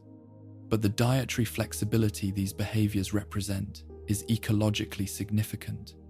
because it is the flexibility that allows the Yao Guai to maintain large home ranges in landscapes where no single food source would be abundant enough to sustain a creature of its dimensions, that provides the energetic buffer allowing individuals to survive periods when any single food type is unavailable, and that makes the Yao Guai's ecological footprint broader and more complex than a pure carnivore's footprint would be. The cascade effects of the Yao Guai's apex predator status on the behavioral ecology of the species it shares its landscape with are the most significant and the most comprehensively documented dimension of the creature's ecological impact. Because behavioral modification of prey species by apex predator presence is a process that operates continuously and whose effects are visible to the experienced observer across the full range of the prey species' activities. Radstags in Yao Guai territory behave differently from radstags in areas without significant Yao Guai presence. They are more alert, spend less time with their heads down in the specific feeding postures that maximize foraging efficiency, but minimize predator detection, concentrate their activity in the open areas that maximize the sightlines needed for predator detection at the cost of foraging efficiency in the denser vegetation that would otherwise be more productive. Bloatflies and rad scorpions and the various smaller fauna of the wasteland concentrate their activity in areas where Yao Guai territorial patterns leave gaps, exploiting the spaces between active territories where the predator pressure is lowest in the specific way that smaller species have always navigated the territorial matrices of apex predators. The vegetation of Yao Guai territories bears the specific marks of the creature's foraging behavior in ways that the pre-war ecologists who studied black bear impacts on forest vegetation would recognize as consistent with the patterns that the bear's ancestral form produced. Areas of heavy Yao Guai use show evidence of the creature's foraging impacts on the plant communities, bark stripping on specific tree species that the creature uses for marking and for foraging on insects beneath the bark, soil disturbance, where the creature has excavated for roots and insect colonies, modification of understory vegetation structure through the creature's movement patterns, and occasional foraging on the plants themselves. These impacts are not randomly distributed through the territory but concentrated in the specific areas of highest use, and their specific patterns reflect the detailed knowledge of the territory that the Yao Guai's cognitive capabilities allow it to maintain knowledge of which specific locations within the home range reliably produce specific resources at specific times of year, knowledge that the black bear's spatial memory established as one of the most impressive capabilities of the pre-war species. The denning ecology of the Yao Guai is one of the most direct biological links between the post-war creature and its black bear predecessor, and the persistence of the denning behavior across the transformation is itself evidence of the depth at which the bear's seasonal rhythms are encoded in the biology, rather than simply in the learned behavioral repertoire that transformation might more easily have disrupted. The Yao Guai still seeks out den sites in the late portions of the active season, still modifies its behavior in the pre-denning period in ways that reflect the approaching den entry that the black bear's seasonal cycle, organized around hibernation, still occupies the den for a period of reduced activity whose duration appears to be shorter and whose metabolic suppression appears to be less complete than the black bear's full winter hibernation. The transformation that amplified the creature's size and aggression did not eliminate the seasonal rhythm that the bear's ancestral biology established, which suggests that the neurological and hormonal machinery that regulates seasonal behavior is sufficiently deeply embedded in the bear lineage's biological architecture that even the radical transformation the Yao Guai represents could not fully reorganize it The den sites that Yao Guai select reflect the same preference for shelter, concealment, and proximity to productive foraging habitat that black bear den site selection always reflected, expressed in the specific terms of the post-war landscape's available features rather than the pre-war landscapes. Natural rock shelters, dense areas of deadfall, the intact basements of pre-war structures whose access points are narrow enough to provide the concealment and protection that the creature requires. These are the den sites that the Wastelands documentary record identifies as the locations of Yao Guai dens, and the preference they reflect is the preference of an animal that understands its own vulnerability during the denning period and selects shelter accordingly. The vulnerability window that the denning period creates, the reduced alertness and reduced mobility of a creature in the den state compared to the fully alert creature of the active season, is one that experienced wasteland. Hunters have learned to identify and exploit, and the knowledge of specific den site locations is among the most valuable information that Yao Guai hunting expertise includes. The reproductive biology of the Yao Guai and the population dynamics that its reproductive rate and survival patterns produce are aspects of the creature's ecology that the Wastelands documentation addresses less systematically than its more immediately observable behavioral characteristics, but whose general character can be inferred from the available evidence combined with knowledge of the black bear's pre-war reproductive biology.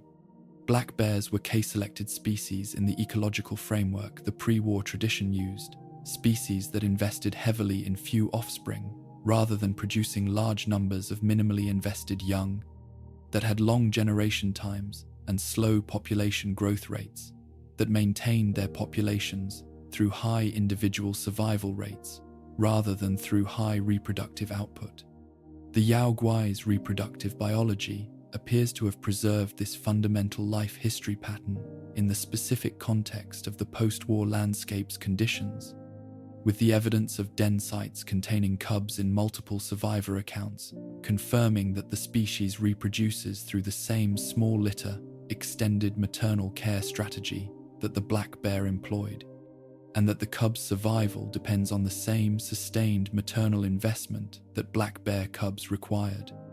The population dynamics that result from this reproductive pattern in the wasteland's specific environmental conditions, in landscapes where the individual Yao Guai's survival rate is enhanced by its formidable physical capabilities relative to the threats the wasteland presents, while being constrained by the specific risks that the wasteland imposes on all large mammals, including hunting pressure from armed survivors, produce populations whose stability or growth reflects the specific balance between reproduction and mortality in each regional environment. The Appalachian population appears to be the most stable and potentially the most growing of the documented regional populations, reflecting the combination of extensive, suitable habitat and relatively lower human hunting pressure that the region's wilderness character provides. The capital wasteland population appears more constrained by human activity and by the specific competitive pressures of a landscape dense with significant threats of multiple kinds. The Commonwealth population's trajectory is less clearly documented, but appears to be maintaining itself in the context of the region's specific conditions,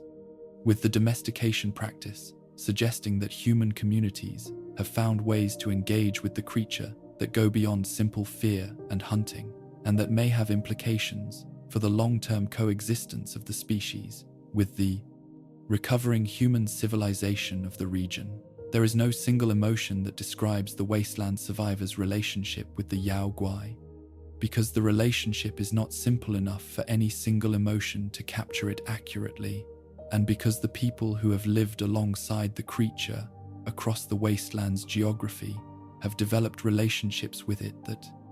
reflect the specific circumstances of their lives and their communities, rather than any universal human response to the presence of a dangerous apex predator. Fear is present in every account of the relationship. Genuine, physiologically grounded fear of the specific kind that the proximity of a large, powerful predator produces in the human nervous system. Fear that is not the cultural product of stories told about the creature, but the direct response to the evidence of what the creature is capable of. The evidence that is present in every claw mark on a tree, and every den site, and every account of what a Yao Guai attack produces in the people who survive one. But fear is not the complete relationship, and in the communities where the complete relationship has had 2 centuries to develop, it is not always the dominant element. The practical knowledge that Yao Guai proximity requires the knowledge of where they den and where they forage, and when the seasonal behavioral shifts that the pre-denning period produces make encounters more dangerous than their baseline already is a form of environmental literacy that the wasteland's most experienced wilderness communities have developed with the thoroughness of people whose survival depends on its accuracy. This literacy is not the detached scientific knowledge of a pre-war wildlife biologist studying the species from the methodological distance that formal research requires. It is the intimate, practical knowledge of people who share a landscape with the creature and who need to know what they know, not for the purpose of contributing to a body of academic literature, but for the purpose of making decisions in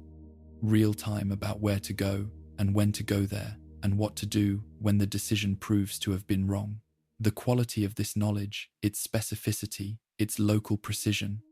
the degree to which it accounts for the individual variation and the seasonal variation and the regional variation that the creature displays across its range, often exceeds the pre-war scientific literature on the black bear in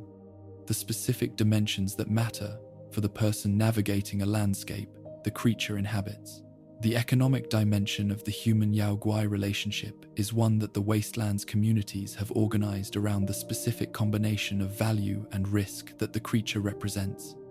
And the specific economics of Yao Guai hunting and Yao Guai product trade are a window into the broader economic logic of the wasteland in ways that the creature's ecological significance alone does not illuminate. The Yao Guai is dangerous to hunt with a consistency that makes it the most costly prey species in terms of risk-adjusted effort for most of the wasteland's hunting communities, not the most dangerous prey per individual encounter, since the deathclaw and certain other wasteland fauna present higher per encounter mortality risk, but among the most consistently dangerous in the sense that the probability of a serious encounter when hunting in Yao Guai territory is high in a way that concentrates the risk rather than spreading it across the possibility of avoiding the target species entirely. The Yao Guai steak that appears in the economic vocabulary of multiple wasteland communities is more than a food item. It is a trade commodity whose value reflects the cost of its production in terms of the risk and the expertise required to obtain it, and whose availability in a community's trading economy is therefore a signal about the hunting capability and the wilderness access of the community offering it. Communities that can provide Yao Guai products in quantity are communities that have either developed exceptional Yao Guai hunting expertise or occupy territories with unusual Yao Guai access, and both of these conditions are forms of economic advantage that translate into trading leverage in the wasteland's informal market networks. The hide, which is both durable and thermally insulating in ways that make it valuable for the protection it provides in the wasteland's climate and the specific conditions of wasteland outdoor life, commands prices in settlement trading economies that reflect its difficulty of acquisition as much as its intrinsic utility, and the craftspeople who work with it in the communities that access it regularly have developed specific techniques for its processing that represent accumulated knowledge of significant economic value. The hunting traditions that have developed around Yao Guai in the wasteland's regional communities are traditions of genuine sophistication, built through the specific form of empirical accumulation that survival necessity drives, and that the transmission of hard-won knowledge across generations of hunters produces when the alternative to transmission is watching the next generation learn the same lessons at the same cost. The experienced Yao Guai hunter has specific knowledge of terrain, of which ridgelines and valley configurations allow approach to a resting Yao Guai from angles that minimize the creature's use of its excellent scent. Detection of which cover types provide both concealment and rapid access to the tree cover that constitutes the most reliable form of immediate sanctuary from a pursuing Yao Guai, of which specific sound profiles and movement patterns are most likely to trigger or to suppress the aggressive response that an encountered Yao Guai may or may not have already initiated. This knowledge is not generalizable in the way that formal scientific knowledge is generalizable. It is deeply local, specific to the particular landscapes and the particular Yao Guai populations of the regions where it was developed, but in its local specificity, it is more valuable than any generalization could be, because the decisions it informs are decisions being made in specific landscapes, with specific creatures, rather than in the abstract. The Yao Guai hunting equipment that the wastelands communities have developed reflects the specific requirements of hunting a large, fast, aggressive, cognitively sophisticated animal whose physical capability makes inadequate weapons not simply ineffective, but actively dangerous, in ways that the hunter with inadequate weapons has usually discovered only once. The pre-war firearms that the wastelands communities maintain and modify for hunting use are valued for the specific combination of stopping power and range that Yao Guai hunting requires, sufficient to penetrate the creature's extraordinary hide and musculature at the range that constitutes the safe engagement distance for a creature that closes the gap between the beginning of a charge and its conclusion with a speed that experienced hunters describe in terms that emphasize how little time exists between the decision to engage and the moment when the decision is no longer reversible. The modifications that experienced Yao Guai hunters make to standard wasteland weapons reflect this specific set of requirements, optimized for the hunting context, rather than for the various other uses that the wasteland's weapons typically must serve. The cultural significance of the Yao Guai in the wasteland communities that live in proximity to it extends beyond the practical dimensions of fear and resource extraction into the territory of symbol and story. The specifically human dimension of the relationship with remarkable creatures that transforms them from simply ecological neighbors into components of the community's understanding of itself and its world. The stories told about the Yao Guai around wasteland fires are not simply cautionary narratives about dangerous animals. They are narratives about the landscape's character and the human community's relationship with that character, about what it means to live in a place where such creatures are present, and to navigate that place with the specific combination of knowledge and caution and occasional courage that the navigation requires. The specific Yao Guai of specific territories acquire identities in these stories, become individuals with histories that the community has assembled from the accumulated observations of multiple encounters across multiple years,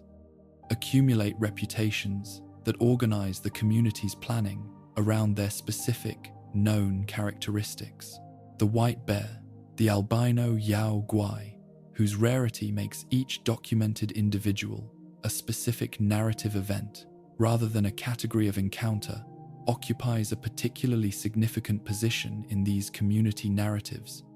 in the way that exceptional individuals of apex predator species have always occupied exceptional positions in the traditional narratives of the communities that share landscapes with them. The pre-war indigenous traditions of North America had specific relationships with exceptional bears, relationships expressed through the specific vocabularies of those traditions, understandings of the bear's spiritual significance. And the wasteland's post-war communities have developed their own specific relationships with the exceptional individuals of the Yao Guai population in ways that reflect both the inherited cultural resources available to those communities and the specific character of the post-war encounter with a transformed bear.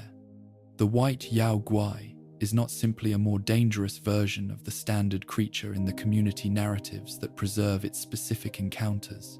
It is something qualitatively different, something that the landscape produces rarely, and whose presence carries specific implications for the specific community that has it in their territory. The knowledge economy of Yao Guai expertise is one of the most valuable knowledge economies in the wasteland's informal intellectual landscape, precisely because the knowledge is both rare and immediately practically significant, in a way that most forms of wasteland expertise are not. A person who knows where the nearest Yao Guai den is, and when the creature is likely to be at its den versus actively foraging, and what the current individual's specific behavioral quirks and territorial boundaries are, possesses information that is genuinely life-saving for anyone navigating the relevant territory, and the social value of this possession translates directly into the specific forms of informal authority and resource access that the wasteland's communities extend to people whose knowledge they depend on for their safety. The Yao Guai expert in a wasteland community is not simply a hunter,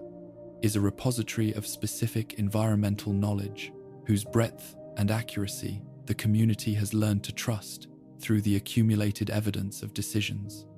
informed by that knowledge proving correct, and whose social position reflects the degree to which the community's survival depends on exactly what they know. The persistence of what a thing was in what it has become is the philosophical question that the Yao Guai poses more directly and more insistently than any other creature in the wasteland's extraordinary biological inventory. And engaging with this question seriously requires examining what continuity between the pre-war black bear and the post-war Yao Guai actually means, what is preserved, what is transformed, and whether the distinction between the two is as clear as the dramatic physical changes between the two creatures initially suggest. The easy answer is that the transformation was complete, that what the bombs made of the black bear is something so thoroughly different from the black bear that the continuity of lineage between them is merely biological history rather than meaningful identity, that calling the Yao Guai a bear in any sense beyond the taxonomic is the kind of sentimental error that the wasteland consistently punishes in people who mistake what things were for what things are. The easy answer has its own truth. The Yao Guai is not the black bear. It is large, where the black bear was modest. It is aggressive, where the black bear was avoidant. It is a creature that the wasteland's human communities regard with an entirely different quality of attention from the attentive wariness that the pre-war black bear merited. But the easy answer is incomplete in ways that matter for understanding what the transformation actually accomplished and what it did not. For understanding what the Yao Guai is as a biological and ecological entity, rather than simply as a threat category in the wasteland's hierarchy of dangers, the continuities are real. They are not simply the trivial continuities of shared ancestry that connect any two members of the same evolutionary lineage, regardless of how divergent they have become. They are specific and functionally significant continuities that express themselves in the creature's actual behavior and ecology, and that connect the post-war creature to its pre-war predecessor in ways that produce genuine predictive value for the person who knows both. The seasonal rhythms, the denning ecology, the omnivorous dietary flexibility, the cognitive sophistication, and its specific expression as tactical and spatial intelligence, the individual variability in behavior and temperament that makes generalizations about any specific Yao Guai individual less reliable than careful observation of that specific individual. These are all real continuities, all features of the black bear's biological heritage that the transformation preserved rather than eliminated, and their preservation is not trivial. What the continuities reveal about the nature of the transformation itself is the insight that the Yao Guai's story most directly offers, that the bombs and the radiation and the FEV amplified and redirected the black bear's biology rather than replacing it, that the transformation worked with the material it found rather than creating something from nothing, that the most deeply embedded features of the black bear's biological architecture proved more resistant to transformation than the features that expressed themselves more superficially in behavior and appearance. The deep biology, the neural architecture of intelligence and spatial memory and individual variability, the hormonal systems of seasonal rhythm and reproductive investment, the omnivorous dietary flexibility whose roots lie in millions of years of Ursid evolutionary history, proved more durable under the transformative pressure of the bomb's aftermath than the behavioral programs that expressed those deep features in the specific way that the pre-war environment's specific conditions had shaped. The programs changed. The architecture that ran the programs did not change as much. And the architecture that did not change is recognizably the architecture of a bear. The name Yao Guai remains the most precise available description of what the transformation accomplished in its deepest philosophical sense, not simply in the sense of the Chinese folkloric tradition's specific category of supernatural monster, but in the more general sense that the term gestures toward, the sense of a natural creature that has crossed the threshold between its original category and something beyond it, while remaining recognizably continuous with its origin. The Yao Guai is still a bear, the way that the wasteland is still America, in the ways that matter most deeply, in the ways that are least visible on the surface of what either has become, in the ways that the careful attention of someone who knows both the before and the after can trace through the transformed surface to the enduring structure beneath. The bones are the bones of a bear. The brain is the brain of a bear. The seasonal rhythms are the seasonal rhythms of a bear. What the bombs added and what the 2 centuries since have continued to build on the bear's foundation is real and is significant and is dangerous in ways that the bear alone never was. But the foundation is still there. The American environmental tradition that the pre-war world built with such effort and such imperfection around the protection of the black bear and the wilderness it represented was making, in its own vocabulary and through its own institutional frameworks, the same claim that the Yao Guai's persistence now makes in the most transformed landscape imaginable, that certain things endure, that the deep biological heritage of the continent's most adaptable large mammal is not easily destroyed, that the bear was there before the civilization that spent a century trying to figure out how to coexist with it, and is still there after the civilization ended. The specific form of the endurance is not what the environmentalists who fought for the black bear's protection imagined when they imagined the bear's future. The irradiated forests are not the wilderness they sought to protect. The Yao Guai is not the animal they sought to preserve, but the lineage is continuous, and the bear is still in the forests, and the forest is still in the world. And both of these facts are more remarkable than the transformation that changed both into something the pre-war world would not have predicted and cannot fully account for. The wasteland communities that have lived alongside the Yao Guai for 2 centuries possess a specific and intimate knowledge of the transformed bear that the pre-war world's wildlife biologists, for all their formal expertise, could not have possessed, not because the formal expertise was inferior, but because the specific quality of knowledge produced by 2 centuries of genuine coexistence with an apex predator in a landscape you cannot leave exceeds, in certain dimensions, the knowledge produced by formal study of a creature in a landscape where the study can be discontinued when it becomes too dangerous. The wasteland communities know the Yao Guai in the way that pre-modern peoples knew their landscape's most significant creatures from the inside of coexistence rather than from the outside of observation. With the specific intimacy of people for whom the creature's presence is not a research question, but a daily reality whose management is the prerequisite of survival. This knowledge is not scientific in the formal sense. It is something older and in its specific domain, more complete the knowledge that the bear's continued presence in the world's most transformed landscape has produced in the people who have had no choice but to become adequate to living alongside it.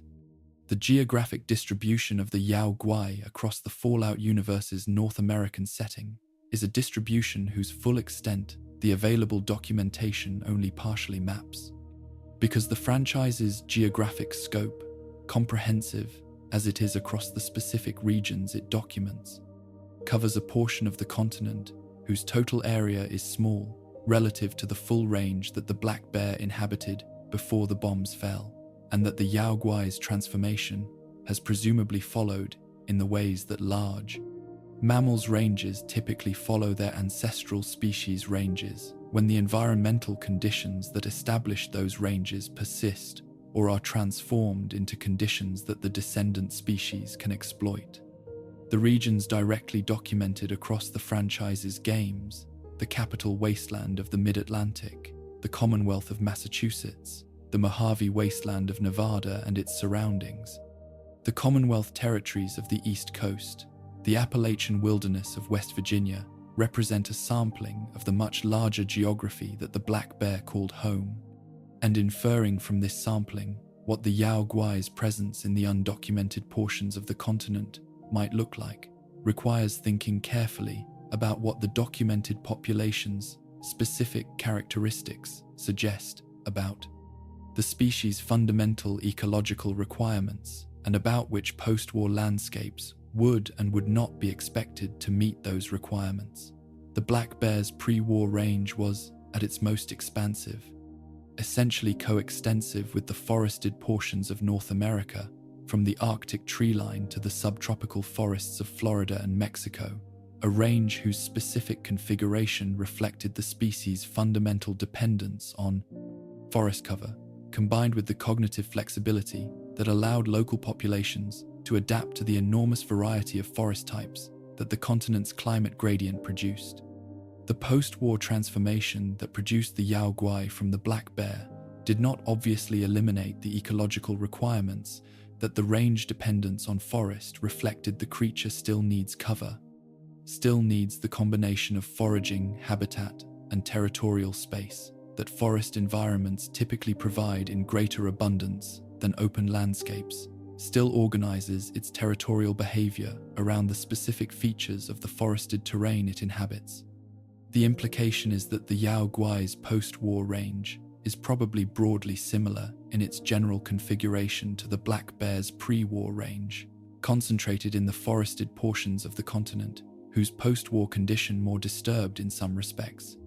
more extensive in others, given the contraction of human agricultural and suburban development provides the fundamental habitat conditions the creature requires. The specific regions the franchise's games document as having Yao Guai populations are consistent with this inference. They are all regions with significant forest cover or significant remnant forest cover in their post-war landscapes,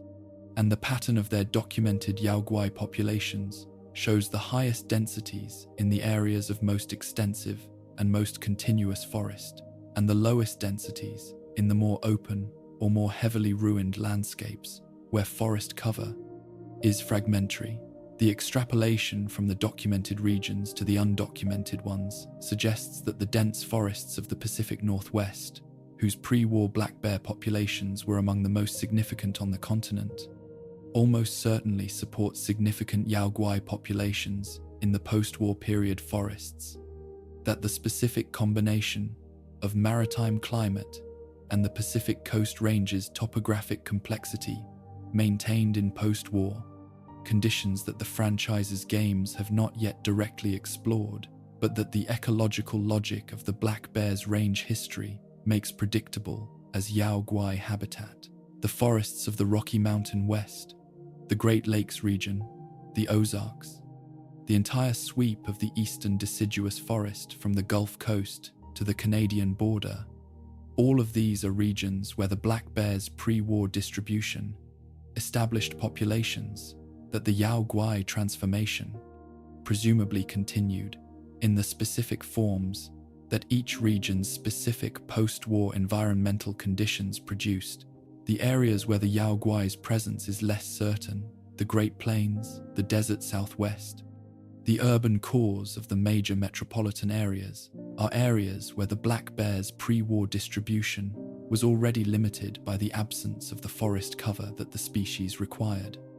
And the Yao Guai's transformation does not appear to have eliminated this requirement in the fundamental way that would have been necessary to make these landscapes viable Yao Guai habitat.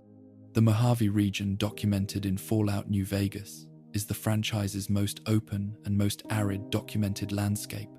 and the relative scarcity of Yao Guai in the Mojave's documented fauna reflects what the ecological logic of the bear's forest dependence would predict. The creature is present in the Mojave's upland areas, where the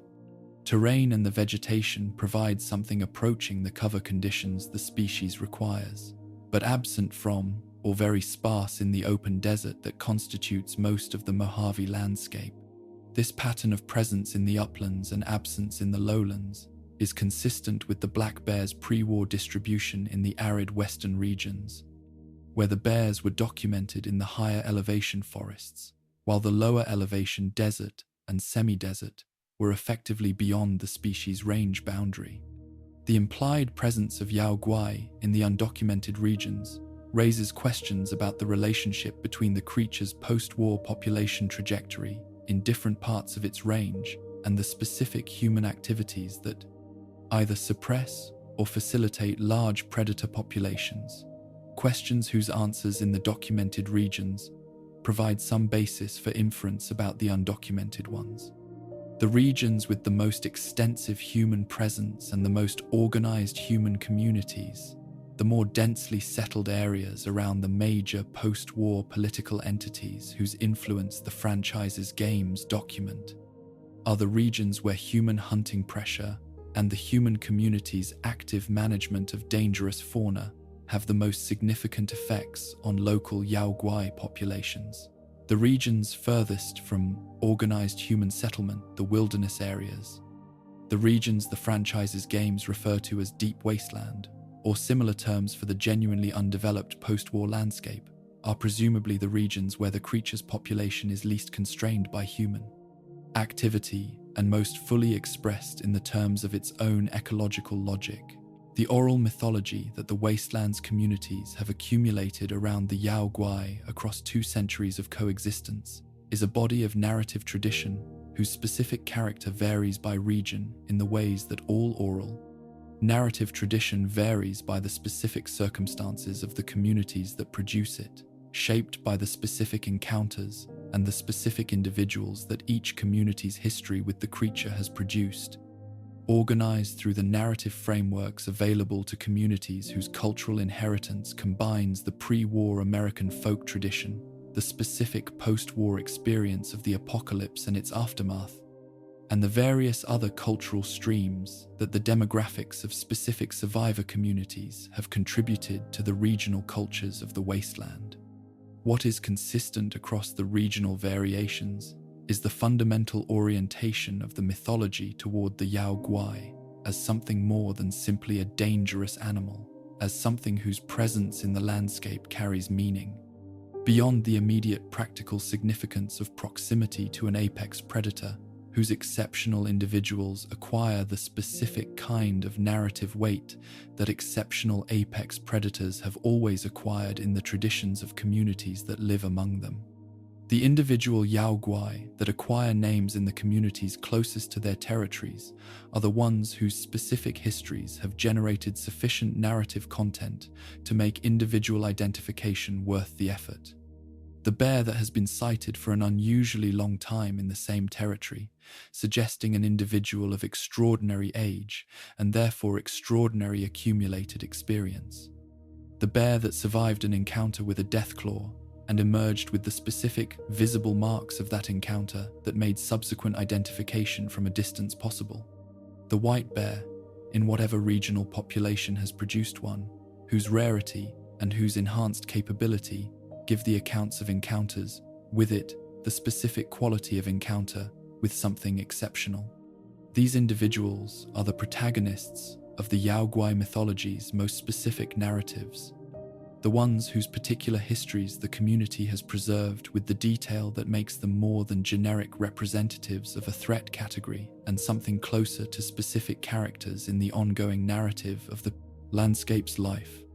The specific narrative tradition that Appalachian communities have developed around the Yao Guai reflects both the density of the creature's population in their region and the specific character of Appalachian oral tradition more broadly, a tradition whose pre-war roots in the ballads and tales of Scots-Irish mountain culture, the post-war period has maintained in modified form,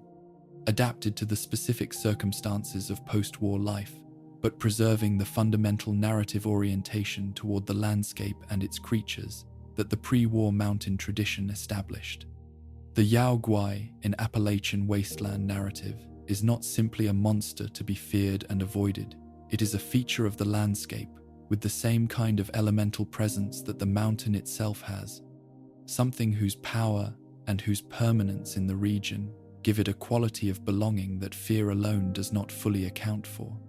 The communities that have lived longest in Yao Guai territory have developed the most complex and most nuanced relationship with the creature, precisely because the length of the coexistence has allowed the community to move through the initial phase of pure fear and into the more complicated relationship that sustained acquaintance with a powerful presence produces. The Commonwealth's tradition around the domesticated Yao Guai represents the most dramatically altered version of the standard wasteland mythology, because the existence of genuine working relationships between humans and individual Yao Guai in the Commonwealth context introduces a narrative possibility that the other region's traditions do not have available, the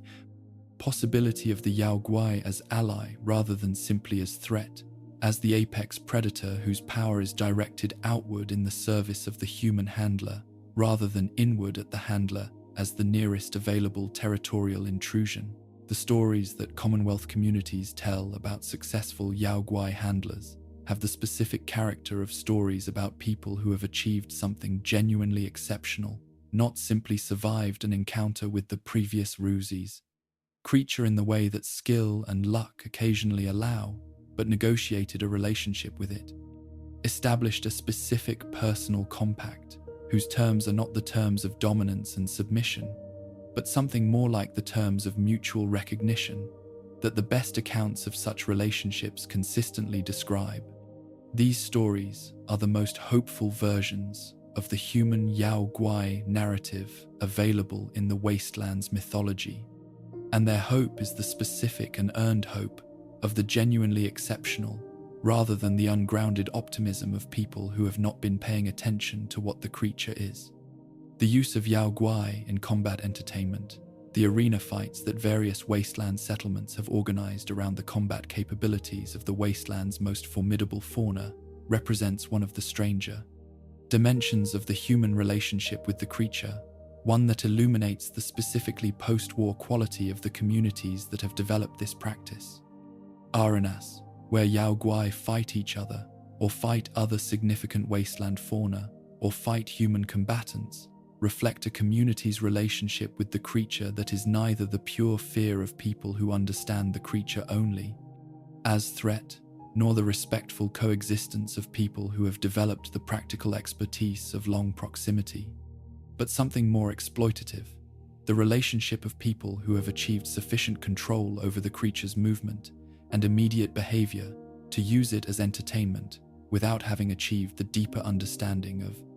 the creature that genuine coexistence develops. The communities that have used the Yao Guai in this way are communities that understand the creature's value as spectacle, without fully understanding what the creature is,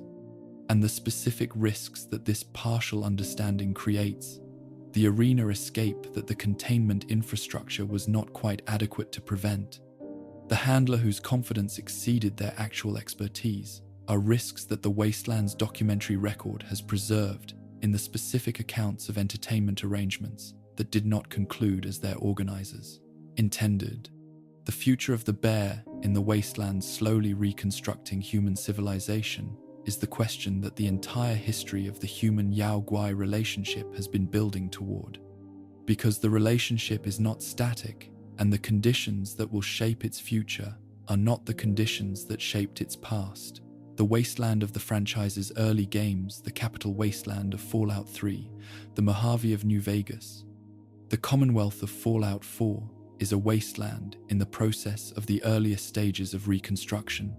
where human settlement is sparse and fragile, and the organizational capacity of even the most ambitious post-war political projects is limited enough that the large wilderness areas where the Yao Guai most thoroughly dominates remain effectively ungoverned. As those reconstruction efforts mature, as the settlements become towns, and the towns become something approaching the organized communities that pre-war civilization produced, the relationship between expanding human civilization and the Yao Guai will be forced to develop in ways that the current wasteland's sparse and fragmented human presence does not yet require. The historical precedent for this development is the history of the Black Bear's relationship with expanding European-American civilization across the centuries of settlement, a history whose trajectory, the pre-war, environmental tradition spent considerable effort attempting to reverse, and whose lessons are as available to the post-war world's developing communities as the physical landscape itself is available to them. The initial phase of that history was characterized by direct conflict and aggressive population suppression, by the systematic removal of bears from landscapes that expanding human settlement was converting to agricultural and suburban use, driven by the genuine conflicts between bears and livestock and crops, and the cultural attitudes toward predators that European settlement imported from the Old World's own histories of predator conflict. The middle phase was characterized by the development of the institutional frameworks, the wildlife agencies, the protected area networks, the nuisance animal management programs that allowed human and bear populations to coexist in the same landscape through the active management of the relationship, rather than through the simple suppression of one party to the programs. Relationship. The later phase, the phase whose beginning the pre-war environmental tradition celebrated and whose continuation the Great War interrupted, was characterized by the gradual recovery of bear populations in landscapes that the institutional frameworks had protected sufficiently to allow that recovery, and by the beginning of what might eventually have become a genuine renegotiated coexistence between an increasingly urbanized human civilization and a wildlife that had survived the civilization's most intensive phase of expansion. The wasteland's post-war reconstruction does not begin where the pre-war civilization left off in the later phase of its bear relationship. It begins much earlier, in the specific conditions of a human population small enough and scattered enough to have had no choice but to develop its relationship with the Yao Guai in the immediate and practical terms of the first phase encounter, the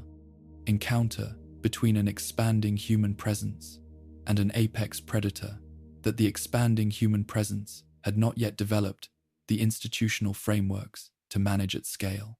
Whether the post-war reconstruction will follow the pre-war trajectory through the conflict phase and into the institutional management phase, and eventually into something approaching the coexistence phase, whose beginning the Great War interrupted, or will develop a different trajectory whose specific character reflects the specific conditions of the post-war world, is a question that the franchise's lore has posed without definitively answering. Because the lore is most interested in the earlier stages of the reconstruction rather than in the later stages whose implications for the human-Yao Guai relationship are most interesting. What the pre-war environmental tradition's history with the black bear suggests about the factors that will determine the trajectory is that the outcome depends less on the creature's specific capabilities or behavior than on the specific choices that the human communities developing alongside it make about what kind of relationship they are trying to build. The black bear's pre-war recovery was not simply the product of improved attitudes toward bears. It was the product of specific institutional decisions, specific resource allocations, specific political commitments that were contested and impermanent and dependent on the continued attention of the people who cared about the outcome. The Yao Guai's future in the post-war reconstruction will depend on the same kinds of specific decisions made by the specific communities and the specific leaders and the specific individuals whose particular choices will determine whether the relationship develops toward coexistence or toward conflict. The wastelands communities that have developed the most genuine and the most comprehensive knowledge of the creature are the communities best positioned to make those decisions wisely, and the transmission of that knowledge to the communities that are still in the earlier phases of their encounter with the creature is among the most practically significant contributions that the wasteland's Yao Guai expertise can make to the reconstruction's long-term success. The bear walked this continent before the first human being arrived on it. It survived the Pleistocene extinctions and the spread of agriculture and the Industrial Revolution and the specific degradations of the 20th century and the bombs that ended the civilization that the 20th century built. It is still here, in the irradiated forests and the transformed landscapes, carrying in its changed biology the entire weight of its unbroken lineage, doing the fundamental things that bears have always done in the places that the continent's specific geology and climate and vegetation have always made bear country. The bombs changed what it is. They did not change what it is descended from, what it is built on, what it will continue to be in whatever forms the next 2 centuries of the wasteland's specific pressures produce from the current creature. The bear endures. The specific form of the endurance is extraordinary. The endurance itself is not. It is simply what the bear has always done, in every landscape and every era, in the specific and irreducible way of something that was here before anything that tried to displace it, and that will still be here long after the most recent attempt has been absorbed into the landscape's long memory. And so we come to the end of our walk through the irradiated forests, through the territorial markings on the grey trees, and the den sites in the ancient rock shelters, and the glowing eyes that move through the darkness at the edge of everything the wasteland's surviving fires can illuminate. The Yao Guai was a bear. It is still, in the ways that matter most deeply, a bear carrying in its transformed biology the cognitive architecture and the seasonal rhythms and the ecological intelligence of the most adaptable large mammal the continent ever produced. Expressing those inheritances in forms that the bombs made unrecognizable while leaving the foundations intact. What the bombs accomplished with the bear is what the bombs accomplished with everything they touched: transformation without annihilation. Change so dramatic that the before and the after seem disconnected while remaining, for anyone willing to look carefully enough, continuous in the ways that life has always been continuous, through the disruptions that the world periodically imposes on it. Rest now, fellow wanderer. You have been in the forest tonight, and you have heard what moves in it, and you carry the knowledge of what that movement is and where it came from, and what the long history of the continent's most resilient bear means for understanding it. The fires of the wasteland settlements are small against the darkness of the irradiated wilderness, small in the way that human fires have always been small against the darkness that contains large things, sufficient in the way that human fires have always been sufficient, not to eliminate the darkness or to make the large things in it smaller, but to make the darkness bearable, to make the night something that can be passed through rather than simply endured. The Yao Guai is out there in the tree line. It was out there before the bombs. It will be out there after the reconstruction has run its course, and the wasteland has become something else whose name we do not yet have. It is doing what it has always done, walking the continent that produced it, occupying the territory that its biology claims, carrying in its irradiated bones the entire deep history of a lineage that the universe has not yet found a sufficient reason to end. Sleep well, wanderer. The bear is still in the world. That fact is more extraordinary than it has any right to be, and exactly as ordinary as the world has always required it to be, and the specific tension between those two truths is the Yao Guai's deepest gift to anyone willing to sit with it long enough to feel both at once. The forest is still out there, so is the bear. So, tonight, are you?